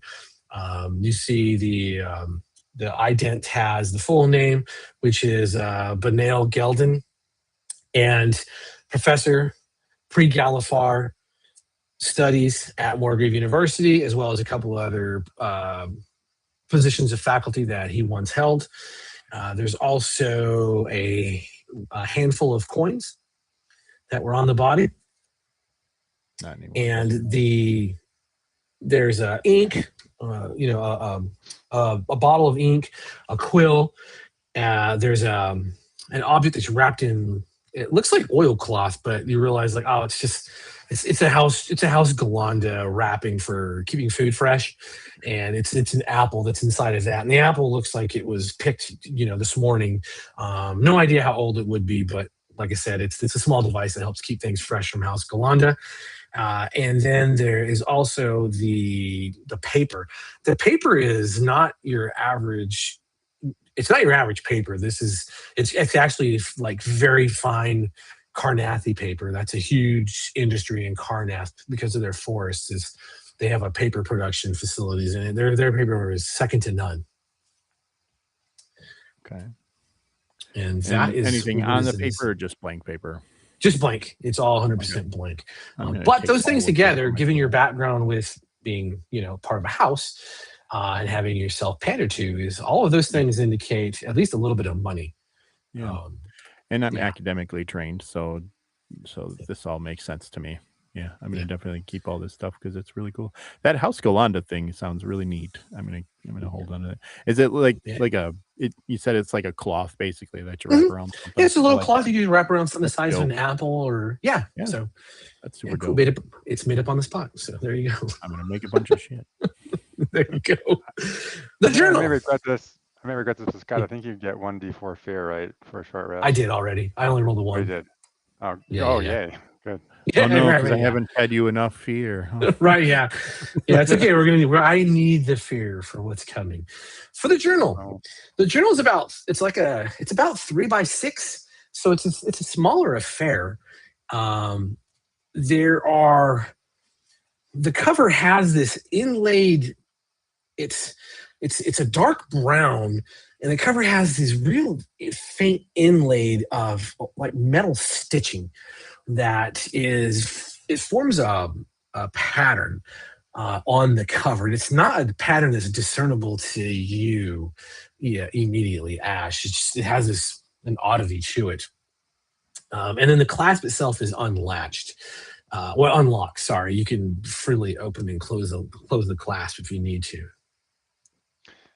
Yeah, before I close it, I'm going to try to just, examine to make sure there's no like any kind of glyphs or any kind of like ruins or some kind of a, trap or something. Okay. If you reach out psychically, there's nothing odd about it that you can detect. Okay. Yeah, what I'm going to do is I'm going to put it around, like, I don't know, I'm imagining Kasimir's got some kind of a wall, to protect some of it when he's got some more like volatile stuff he's working with. Sure. I assume Kaz can see the journal as well, right? Yeah, I'm gonna put it behind the wall, but kind of like looking around, just in case. And I'm gonna conjure my. He's just gonna say, wait. He's gonna reach over and hand him a set of tongs, a big metal set of tongs. I'm gonna use the tongs, but I'm actually gonna conjure my psychic hand, my magic hand, same size and strength as my own. I can. So I'm gonna use the hand to hold the tongs, then to go around over and like open the journal. Just being ultra cautious. Easy enough. Does this? Are you using your psychic hand? It's my Book of Typhar, my magic hand. All right. Do you need to? Is a spellcasting roll? It just says you conjure. It doesn't say there's no. It just says you conjure a magical hand with the same size and strength as your own within far range. Okay, easy enough. Super easy. The tongs are floating around. Open up. Pull the book open, and it opens up normally. There's nothing that happens. As it opens up, the first page that's in there is completely blank. All right. So I'll drop the hand. I'll put the tongs back, and I'll go back over and grab the book and bring it out so we can both look at it and flip through more pages to see if there's any writing anything. Every page is absolutely blank. Well, I've had some experience with, like, I don't know, what do you call it, like that, like if it's something like maybe a flame or something, like I'll take a flame to see if holding the flame close to it to see if something materializes, if there's some like invisible writing here. On the page? Yeah, just you. Okay, easy enough. The book's still open, so you're kind of holding the page. I assume like the book is laying flat and then you're just holding a single page up and holding the flame to it, or trying to behind it. Okay, you're doing that. And you're holding it to it, moving it back and forth. Kaz, you're realizing that at this point, that paper should have started smoking, or you should be able to see through it, but none of that is true. And in fact, you realize that flame, he's gotten closer because, it's Ash, and he's like, oh, come on. He's trying to reason his way through this. And you realize that flame should be burning the page, and it is 100% completely intact. The page is not even a mark. He's just gonna flick his finger at it really hard. That's nothing. enchanted. Doesn't fold, it just responds, but there's no dent, no nothing. That's impressive. Yeah, there's gotta be something on it. He's just Like, gonna the only reach thing over that and stands out to it is the cover because of the metal stitching that forms that for Ash. He was the one that saw the stitching. Or did you, Kaz? Did you get a chance to look at the cover before Ash started? He's standing there and just looking at it now, kind of like as he's doing that, just taking a closer look at it, and just he's gonna run his left hand, his finger down the spine, just kind of like tick, tick, Okay. tick, tick, tick, tick, tick. Nice. There we go. Give me a knowledge roll, please. Okay. Would this be just a reaction roll, or is this? No, this is you trying to kind of pattern your way through this. What are your experiences? I'm trying to see if you have any that would be Perfectionist or chosen by fate? What is that? Perfectionist is usually when he's crafting. Okay. So making sure every detail is accurate and poignant and succinct. Yep. That kind of thing. Okay. Exactly. If you want to burn the hope, I have no problem with you pulling that in. Sure. Let's do it. right. Let it do the hope, and we'll see what we get here. Hey, not all the fear, almost a double. Almost a double. I did generate fear on that. Thank you. So, Kaz, as you're running down the thumb, you're running down your thumb down the spine, and you're looking at it. The runes on your arm begin to move, and you can feel it. It's under your skin. It's like an itch, and the symbol on the front, the glint, starts to softly glow. And there's a couple of things that happen, Kaz. Do you want to know what the material is, or do you want to know what the symbol is? I want to know what the symbol is, because he's tasting the metal in his mouth right now through all that power. He's like, I don't know. The symbol is a very, very old and primitive version of the symbol for House Kenneth. Oh, interesting. House Kenneth. As he's just kind of going, I don't know. Well, he's doing something weird with his tongue, like he's tasting something in the air. Exactly. And look over at,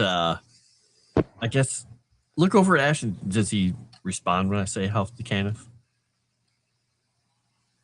I mean, Ash knows who House Kenneth is, but you know. Yeah. Yeah. What, you're saying this book is related to House Kenneth? That's an old version of the symbol right there. Yeah. Very old one. Very old. Yes, like pre-Galifar old. So, yeah. What about Centuries. the lack of visible writing? Is that anything familiarity with that? I'd have to think about that. I'm not part of the house. So. Put my thinking cap on. No, there's nothing. Exactly. I mean, you're an artificer. You know Kenneth very well. Would they do something like this? Any of the houses would do something like this. Hell, half the mages and nobles around Khorvaire would do something like this if they thought it meant keeping secrets safe. The trick would obvious, is if there is something on there or there is something about it, then it's figuring that key out. He's gonna reach down his belt, take the blade. It's like, wow, I wonder if one of these is one of the things that stabbed the guy. And he's just gonna take a little bit of the blood that's on it and smear it on one of the pages, see if it does anything. The blood, as you're smearing it, it just crumbles into dust and falls away, leaving no mark whatsoever on the page. Okay, that's definitely enchanted. I'm gonna touch the book using my psychic talent. I can change the temperature of an object. So I've tried heat. Now I'm gonna try to make it cold. Try to see if that does anything. Try to frost damage it somehow. Yeah. The frost can form. The crystals form on the pages, and they just go away. You can brush them off, and there's nothing. The pages aren't soaked. They're not worn. They're not torn. Nothing. There's no effect whatsoever on them. Yeah. So while the book's sitting there, he's gonna reach over and grab one of the things that's on a little mechanical arm. That's just a big magnifying glass that he's got. He's gonna move it over and he's gonna focus on it, and he's gonna use his infusion. He's gonna spend a stress here. He can add an infusion to a device. It can do different things like light, impulse, lock, but one of them is analysis. Okay. And he's going to basically just imbue this magnifying glass, the crystal piece of glass in it, to look closely, pull it as close as he can, and see if it actually helps him reveal anything, bumps, imperfections, if he can actually see magical marks or anything. Mark that stress. Okay. And there's no roll required, right? Let's see. One stress, choose a target. Okay, awesome. So the book. So when you do this, the analysis is going through like, okay, there's an enchantment about the book. There's an enchantment within the book. There's enchantment on the pages. There are things in this book. You just don't know what they are, but you do know that one, the metal on the cover becomes known, and it's mithril.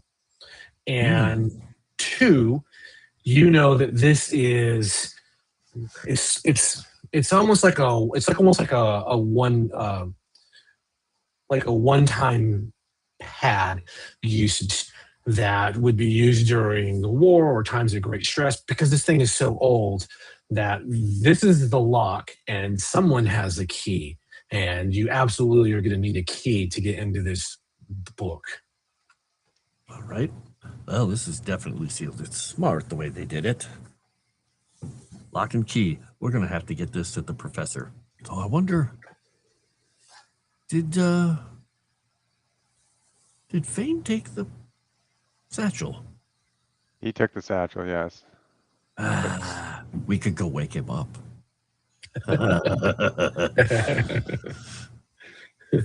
Or we could be nice and wait.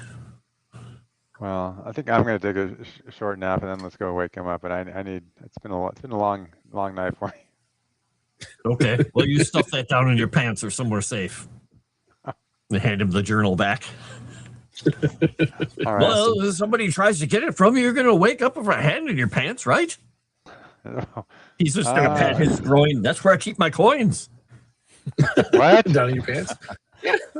I've had no coins. All the He time. pulls the pouch out, puts it back down in. Oh my God! I just thought you were. I just thought you were a well-endowed dwarf. Okay. Anyway, yeah. He I'll just moves the pouch to the side a little bit. He says, "I'm not." I'll just go to. This is foul. I'll go to his bed and I'll put the book under the pillow. I'll say that's safe enough, and I'll put my head down and try to fall asleep and not think about anything that's happened recently. I like it. Didn't touch the coins. Gonna go sleep on some sacks and just. There you guys Pass go. out. You're out. You're out. The next day will arrive. What time are you all up, and where are you meeting? Is it the usual? That's probably a little later than normal. That's We're probably all going to need at least, I don't know, an extra hour or two of sleep. Especially one What I of you. imagine gathered for breakfast with the rumpled princess. Yeah, sometime mid-morning. Okay. Yeah. Vane, are you good with that? Yep. I didn't get much sleep. Unfortunately, when I'm awake, I'm awake. Much like in real life. Thanks for that. I will saunter in after all is said and done, dressed in my usual workman's finery, which is very nice. Your workman's finery. He's like the factory boss that shows up in the polo shirt and the khakis. Yep. I'm a working person. I'm working class. Does he have the collar pop, though? I don't have the collar popped, and I'm too sophisticated. Tennis racket? For a tie. No tennis racket? No, I don't have a tennis racket. I have a giant sword. He loudly talks about, we should tax all of the nobles. They have too much money in Khorvaire. Is it raining when we get there, by the way, in the morning? Is it raining again, or is it? It's a light rain, but it's kind of died out overnight. Yes, unless you absolutely need it to be raining. No, I'm just curious if we go outside and it's just another, Goonies day, or if it's dreary day. not. No, it's mostly charm, but there are some sunny days, and today is maybe suspiciously, it's not so bad. As the three of you are sitting there, do you guys all meet up and whatever you're having for your meal, the usual? I'll let you three have some. If you guys want to have a chance to have a conversation before I intercede on your parade. Just tell him the basics. Tell him that it's definitely a magical journal. Mithril. Yeah, I'll tell him that we discovered. Yeah, and we're looking for. We need to find a key to just unlock it because it's the pages appear blank, and despite my prodigious psychic abilities and intellect, nothing could unlock it. So he has no hope, of course. Of that, I have no doubt. We need a key, something to key this. This is old. Around the dearly departed professor, instead of our departed Warforged person. He's not part of that house, is he? What house are you talking of? Point to the little symbol that he drew in beer on the table. Kenneth. It's a weird symbol. He says Kenneth, and you remember the house, and you're like Kenneth. You can kind of see where Kaz would think it's a house Kenneth symbol. You're like, how into the lore of the houses are you? I think with Railvane's kind of obsession with especially House Orion, he would be at least passing familiar with most of the other houses. Especially, I think, since we spent a ton of time in Siri, which was kind of the place for Kenneth. Yeah. Then I would have at least passing familiarity with Kenneth. Okay. Do me a favor, roll knowledge and take advantage. Okay. He remembers all the original NFL team logos. I'll have you know. That's what I'm hoping for. I'm hoping he rolls so well that he's like, oh, I can tell you when this was made. Could I use House Trained Agent in this? Or you sure could. Yeah. Now's the time for a critical. Yeah, now's the time to roll pretty good to see what I got. I'm going to probably give you fear again. I did. Oh, nice. Oh, my God. Nice. Take your hope. And yeah, now that you're looking at it, you turn the drawing, you're like, oh. And yeah, in your head, 100%. That is a very, very old. That is from the time before. That's from the time of when the houses were at war with everybody else. That's how old this is. I'm not overly familiar with the history of most of these houses, but this is incredibly old. One might even say pre-Gadafaran, which would make very much sense since our Professor Gelden, that was his seemingly area of expertise according to his identification. I think we need to talk to the professor, even though she's very mad at us. We need to get into his office or something like that. I think if he can bring her something like this, that'll definitely help improve her mood with us. I am going to spend a fear. And as the three of you are sitting kind of hunched over and looking at this cover and then having these back and forth conversations, who has their back to the door of the establishment? Kaz does. That would make sense. Kaz, there is a shadow that comes over you, which also makes the more sense because of your diminutive size. And the two of you on the other side, Ash and Vane, you realize the shadows follow the table, and there is a clunk, clunk, clunk, clunk as a signet ring is dropped onto the middle of the table. And there is a human male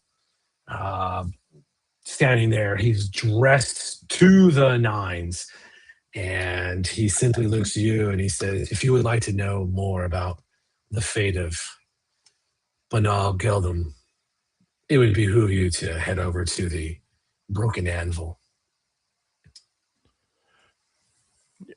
Can I see this person's face? Give him absolutely. Mm-hmm. Kaz is just going to do this. Since he runs in obviously the same circles as me. I mean, why wouldn't he? Yeah. He's wearing a brooch. He's got a brooch on one of the noble houses. Could I know anything about this gentleman? Potentially. You could potentially do that. They do have this will require a roll. I do have the privileged heritage. So I have advantage on rolls to consort with nobles, negotiate prices, and leverage my reputation. Yes, you could use that. You could definitely use you can use that. And you can burn hope to pull in your house agent as well on the roll if you need to. But this would require a roll because it's a little. Yeah. Until you're going through that Rolodex of man. I know I've seen this dude before somewhere. Yeah, he's got a thing around him. I assume that's a knowledge roll. Yes. Okay. Yeah, I will use it. All right. Come on, fear. More feed you more fear. Yep. Yeah, I got fear. Good roll though. Big ass Very roll. good fear. That is an outstanding fear. So as you're looking at him, you're examining. You're like, oh man, he's a noble kid, all right. He's older, but then it clicks and you're like, man, I know where I've seen you before. Now, let me ask you this. What is the most important piece of information about him that you want to know? Do you want to know who he is, what his house is, who he works for? What do you want to know about him? You're going to get one shot at this. I think that the most important information about him would be his house, because I assume I'll know his name, but I would want to know about his house because that's something that Vane is always focused on is the larger scope of the family. And when I say house, I mean his noble house. Right. Exactly. It's the same situation. Like I like myself in my house. I want to know house related stuff. The nobles. Easy enough.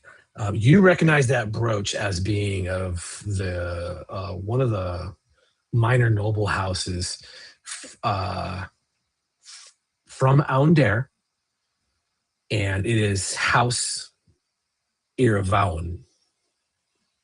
Can you spell that for me, please? Yeah, it's just the prefix for any noble is IR apostrophe and then the name of the house. And the house is Vowen, but it's VOWN. Now, I will give you this because you did roll well. He doesn't have an Aundarian accent. Okay. He actually has a Siri accent. And and I'll look up at it. Excuse me, Cyan of Irvaun. May I get your name, please? I'm going to burn fear, and he leans in. Broken Anvil. Soonest. And then he turns and starts walking out. What is the dang thing that he dropped on the table? Yeah, Kaz was just about putting his hand over it. Just it's a signet ring for House Kenneth. Huh. Does it have a modern version of the Kenneth symbol? Yes. Okay. Yep. Kind of raises his eyebrow. I think we have a couple of friends that might want to get together. He's just doing a knowing wink. I believe this would be a very good thing to check in on. However, I do have also an appointment with several guardsmen that one of us forced upon me last night, and it wasn't myself. How are you? Point back over my shoulder. So, wait, who was he? I do not know his name, but he hails from. He's just gonna do a Dark Lantern. No. Oh, okay. It's potentially far more dangerous. He's wealthy and. Exactly. Did Broken Anvil mean anything to? Oh yeah, for you, absolutely. Broken Anvil is one of the finest tavern and inns run by House Galandra. Oh, okay. Okay. His face sinks a little bit when he thinks back. He's like, oh, a nice place. Yeah, it's in the Mason's Tower, in the upper city here. So they have such small pores. It is very small, but it is extremely well off, and they have some of the finest alcohol and food that you've ever borne witness to. How do you know about the Broken Anvil, Kaz? He was probably with a bunch of other people at some point when we were doing a tavern pub crawl, and we got swept up into a very fine, rich group of people and got in there, started eating and drinking. And for his taste, it was all like, the drinks are small. The alcohol is okay. It's fine. It's got a nice taste to it, but it doesn't have any burn and it doesn't have any fire. And he found all the food just to be like, oh, this is why everyone's so thin. So he spent time wandering around, and then eventually with all the people just went somewhere else where he could get some greasy meat on a stick. It's a fucking top place, isn't it? It has too many Michelin stars for his taste. There you go. Fair enough. Fair enough. Oh, man. I had to cough. Easy enough. Yeah, that experience of, here's your patisserie. What the fuck's a patisserie? I didn't. What does a patisserie taste like? Anyone know? The only thing that was good there were the shrimp puffs, but he will never tell anyone that he enjoyed those. Ever. Oh, man. Pull it out of you someday. So let's do this. Are you simply going to meet with this dude just to square your debt, or do you honestly need something out of him? To square the debt. I don't need a fucking low end guard coming after me because he knows his name. He knows my name and pulling shit later on down the line. There you go. That's right. Chris has it right. They put lemon in their water and they have ice. All right. Yes, we can hand wave that part if the three of you want to. What if you guys want? However you guys want to carry on. Hand waving that is fine. I just need to know how much I'm gonna have to freaking pay this guy. We'll say it's well, just you know what? Because it's him and his two companions. Mm-hmm. We'll say it's a handful of coin is what they want.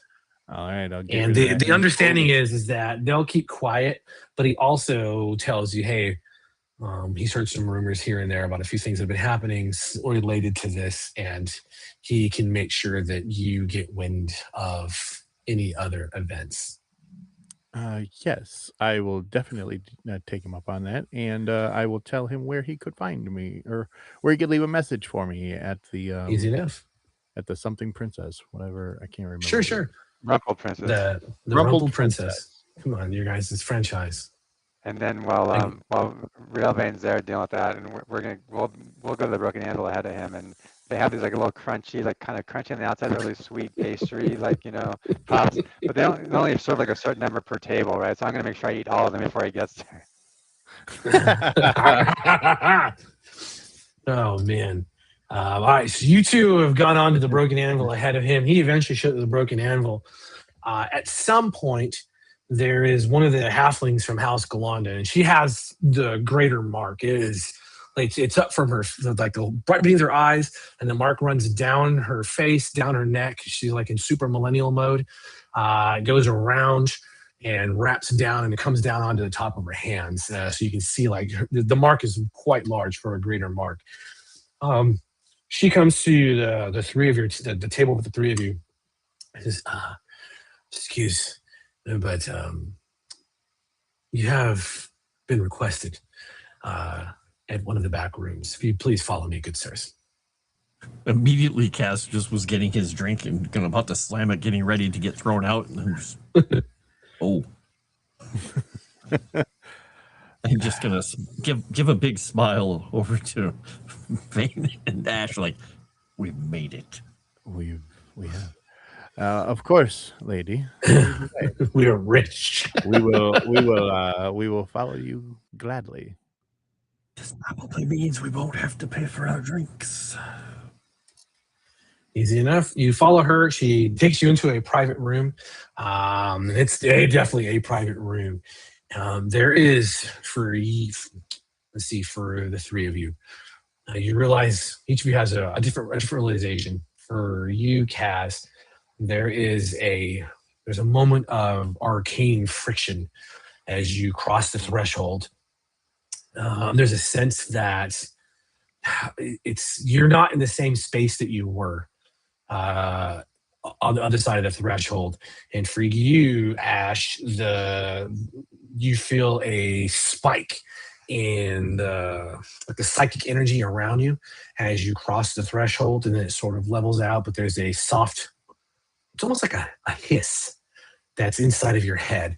You still feel your powers, but you know it takes effort to concentrate on like really fine tuning those things if you needed to do so.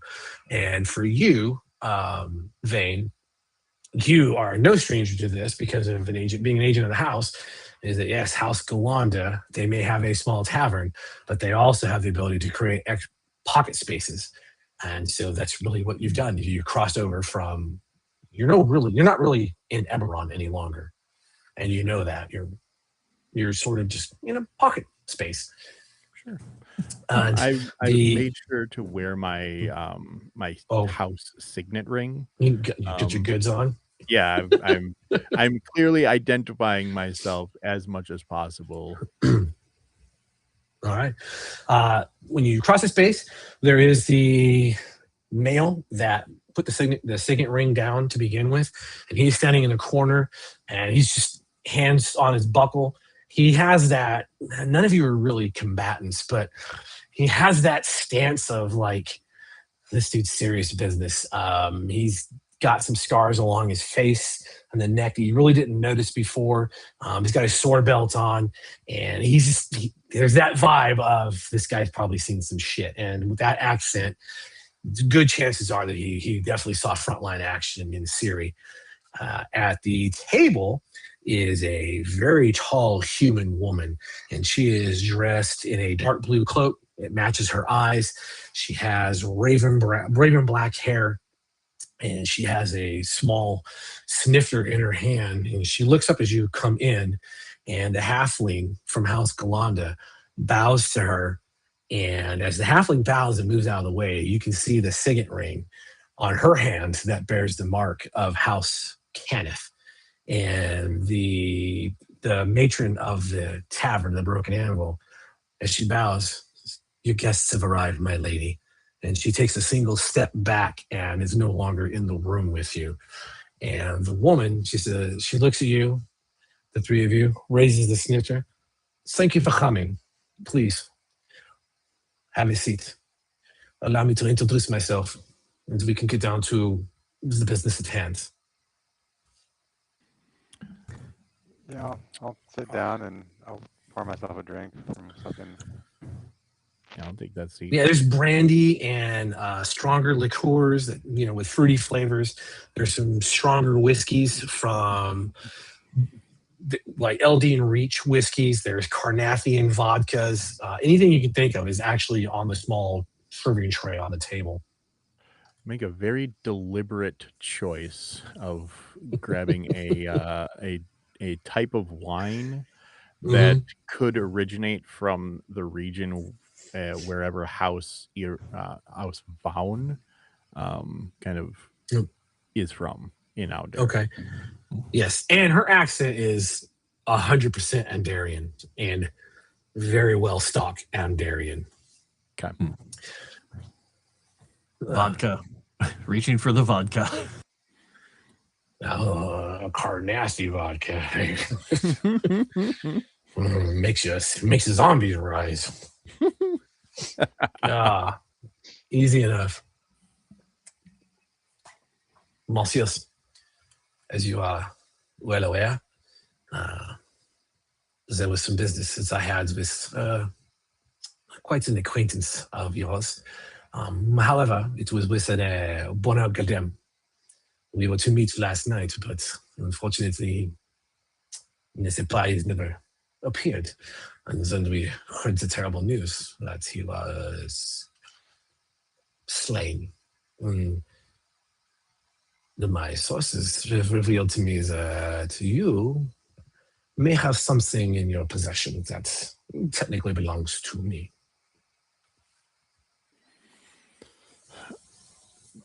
I would,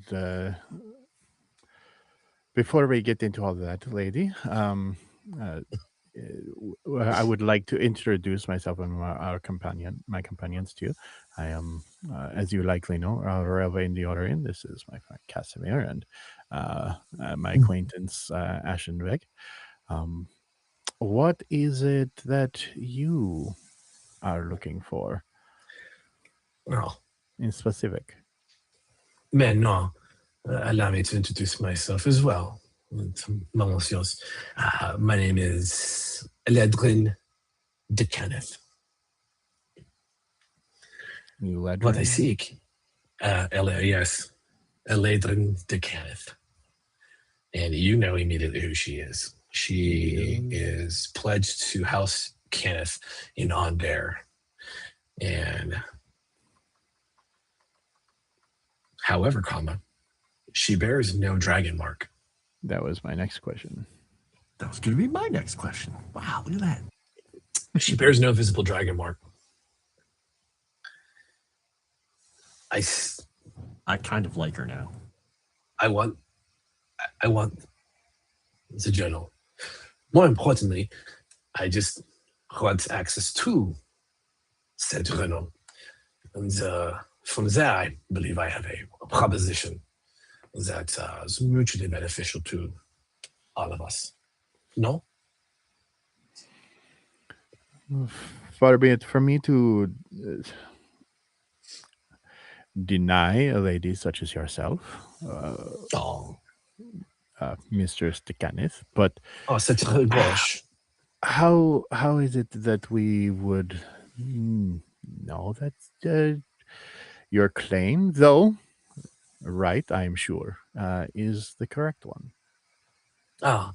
Because the watch informed me that there was an incident on the Sky Bridge in the upper areas of Sean, and that there was goods that were removed from the body. And that was fitting your descriptions quite well. In fact, it was he was doing research on a pre-Galifar heirloom belonging to the House Kenneth. Very interesting. Wait, we talked about this. You guys told me about this whole thing. All right. I believe that we've seen such a thing. I'll look to my companions.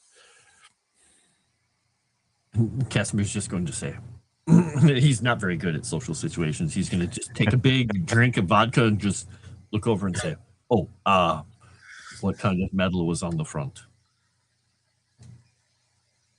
On the journal? Oh, come now. You are an artificer. You are a master artificer. Sure you know it was mithril. He's just going to tap himself on the nose. Leave a little too much vodka on the tip of that nose, too. Just a little. And he's just going to kind of, after he says that, he just leans over to Ash and just whole room smells like wine. Carnathy vodka to get into you. And he's just going to take the vodka and wipe it across the bottom of his nose to get that wine smell out of here. Like, yeah, sure. That mustache. I think that probably alcohol. Exactly. That wine has gotten into all the wood. It smells like an old wine bar in here.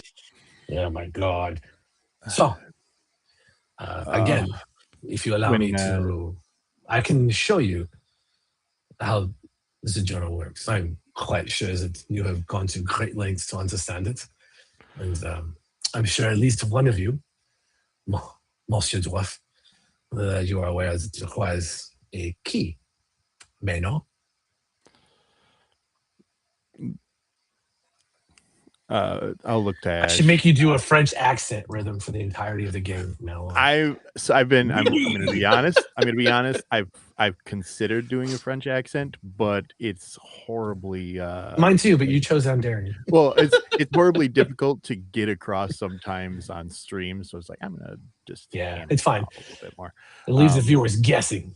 Yeah, but I'll practice mine a little bit more. It's been a little bit since I've done that. Ash, I believe that confirms it with I believe Kasimir confirms that this property is indeed hers.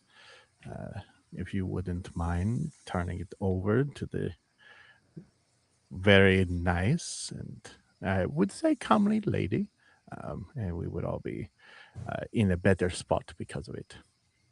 I would be happy to share if we have this journal and you have the key, and we could mutually benefit from the knowledge contained there within. Ash, c'est très bon. You are catastrophe, yes? Oui. Such an exotic, extravagant race.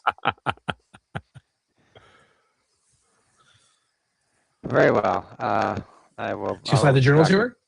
Yeah, which I did not keep where Kasimir keeps his coins. I actually have it in my vest. And keep it different. All right. When the journal comes across the table, she takes it, sets her drink down, says, voila. And she taps her signet ring to it, and the cover lights up. All of that mithril just starts to glow. And she opens it, and starting with the first page, she's like, very well, très bon. And every page is filled with writing, just writing after writing, notes, drawings, diagrams. Is her signet ring of a new type or of an old pre-Gallifreyan design? It actually is an old pre-Gallifreyan design. Oh my God, this is so Ever bad, since Rod. she touched that thing and has been leaping through it, Kasimir's just sitting there kind of like flexing his left arm because it's probably just sitting there tingling. And he's there's just an like, kind of oddity like, about it, yes. It makes him feel like he's, touching an open wire. She's looking down and she's like, Monsieur Dwarf, have you thought about having yourself examined by one of the houses? It can't be good for you. No. He's just going to take another drink of vodka. Très bon. She's going through the book. This is great news. Allow me. She opens. She has a small pouch, about K bag, little tiny pouch, little coins maybe. And she reaches into it and extracts a long map, probably a good 12 inches in width, and puts it on the table. And it's really old drawing. Like this thing has seen better days. You see, the professor was correct. He found the location of a very old place. It is an old foundry from House Kenneth. And you, my loves, have rescued that information from whoever had nefarious purposes and intents against the professor. See, this is Dorashan Tower, and this is perfect. All of his notes. So now, she closes the book up, folds the map. I would have an ask. You have shown me yours. I have shown you mine, as they like to say, amongst the series. How would you like to be employed? As I understand it, it can be rough for those in your situations, regardless of connections. Also, house to house, there's little favors that we might do for one another. The might of House Kenneth is well known. And the compensation would be in coins, whatever valuables or time you might have or desire. All I need you to do is to take this information and enter the foundry and recover the heirloom for us. That's it. Simple. Look at the two on either side of me. Well, Mistress Kenneth, would you give us a moment of time to speak with each other about this offer? By all means. The amount of coin stands at, let's say, a bag each. With more to follow, provided you can accomplish this. But a moment, I beg your indulgence. No, please. Pretend like I'm not in the same room sitting mere feet from you at the table. Of course. Lean into my companions and start whispering, and it's going to be way too loud. I don't see any reason currently why we don't accept this, since lifestyle is expensive. And aside from that, we could gather more information for our own use. Perhaps even see this journal that you have such interest in, Ash. A bag of coins sounds pretty reasonable to me. I'd go to the forge for free, but don't tell her.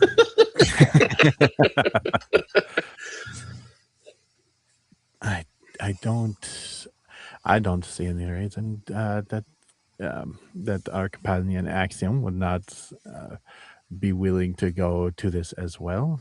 Who knows what kind of past history he could find in a place such as that, and wherever we go, he is. When you mention that, I'll burn fear on this. When you mention that little facto, I'm gonna let you keep going. But I'm gonna interrupt a little bit. When you mention that, she turns to her bodyguard. Fetch a l'homme de guerre. And he looks down, nods at her, and takes a step forward. And just as he crosses the table, he vanishes from sight. Sure. And since you're Ondarian and you may not know French, she told him to grab the Warforged. Sure. Yeah, I don't speak the language. Just go ahead. Trying to practice the bad English accent. He is bound to want to stick close to us, I'm sure, since that is what he's been doing these last years. And I don't see any reason yet if we could speak with the beautiful lady across the table from us, and give her perhaps permission to speak with the professor about this. Yeah, I would prefer that we keep this between ourselves. Oh, glance in her direction. Oh, apologies. I was not aware that you were able to hear us. I'm right here. This is literally a tiny room. Sometimes I don't know how loudly I'm speaking in front of you. It is a thing. Gentlemen, if you are in agreement. Yes. I believe, lady, we are willing, and not only that, but very much happy to accept your request. Très magnifique. Let me tell you, this relic I want you to seek is a plate. It is constructed of adamantium. It will look like a 7-pointed star of sorts. You cannot miss it. It was be used by Kenneth artificers from that days of the pre-Galifar when they were creating some of the initial artifacts and relics. That's it. It's that simple. And I will tell you that this map I will give you, it will show you the exact location of the tower and how to get into this. You are looking for an ultimate entrance, and you're going to have to look for what they call the E213 valve cluster. From there, it is very easygoing. When she mentions a valve cluster, I don't think Vane would have any idea of what she means. It wasn't But on a the train, other no. two of you have that moment where you know exactly what she's talking about. And it's almost as if she picks up on that moment of realization from the two of you. Oh, that is right. You're going to have to enter the sewers of Shan and go much deeper. 57 levels deeper. I'm sorry. And with that, we will stop. Wait, you said 2 bags of coins, right? What could possibly bad happen in the sewers of Sharn? I don't want to go 57 anymore. levels down. Come on. Don't wear your nice pajamas. You'll be fine. That's right.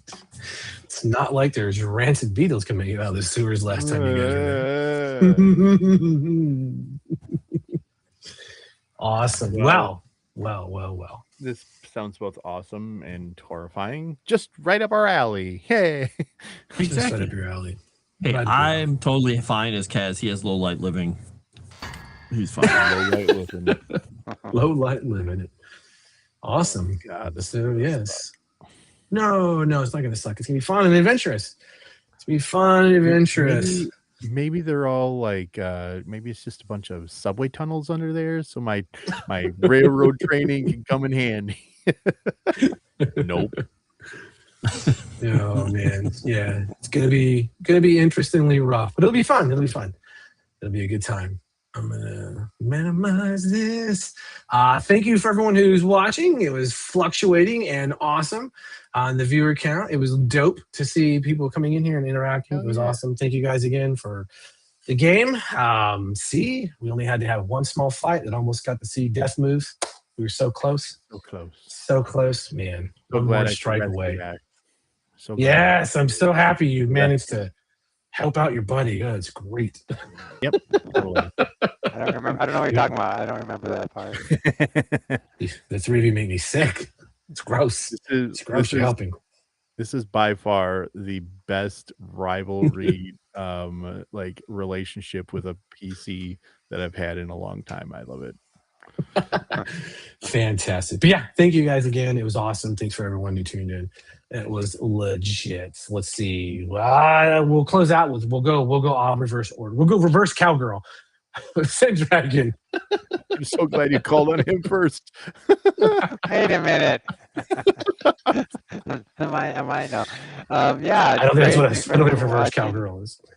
Like in the game, getting a little more comfortable with Daggerheart. Just have to remember like all the things I have because I maybe could have avoided some of that serious damage I took. But yeah, live and learn. And just catch me on Start Playing, and next week when we resume this and craziness, hopefully with the full 4 players. Oh yeah, I really hope for 4 full players for what comes next. Exploration is a little bit different in Daggerheart. Yes, I would like to have all 4 of you present. Rhythm. Yeah, I'm excited for next week as well. Anybody that cares, you can follow me on X and Start Playing. If you'd want to jump in and play games with me, I host a bunch of things over there. It'd be tons of fun to see you all. Also, I would like to plug, if you're not doing anything tomorrow night, come back to Moonskull and join us for Masks of Nyarlathotep. I got it, I think. No. Close. It was closer than Manai. You had syllables. That's true. And have tons of fun with Moss. He does a great job over there. And keep an eye out always for how you could support Legend Seeker, as we're really on a push. I know Rudai is really on a push for getting that over the finish line. And I know Scott's got a bunch of projects he's going to plug a little bit too, I'm sure, as I pass it instead of to him over to the old wizard himself. There you go. Hello. You can find me on Moonskull most nights. Tuesdays and Thursdays, I'm doing writing for the lore of the world for Legend Seeker. And the other nights, I am in games, except for Wednesdays, which are free and clear for me right now. kind of nice. Where normally I'm just playing games on my channels, running around like an idiot, breaking things, because I love breaking games. I'm good at it. And I'm going to throw it right at Scott, see if he can dodge it or catch it. No, I'm not making that roll. We're reverse cowgirling it. I would never ride backwards on a horse. Wait, that's what it means, right? Oh no! Oh my God! No. Okay, wait. What is that? What is Chris saying? You need to. I don't need to. Oh yeah, it doesn't matter. It doesn't matter. Yeah. Again, it's been awesome. I really do. I love EBERRON, and Daggerheart is right up my alley.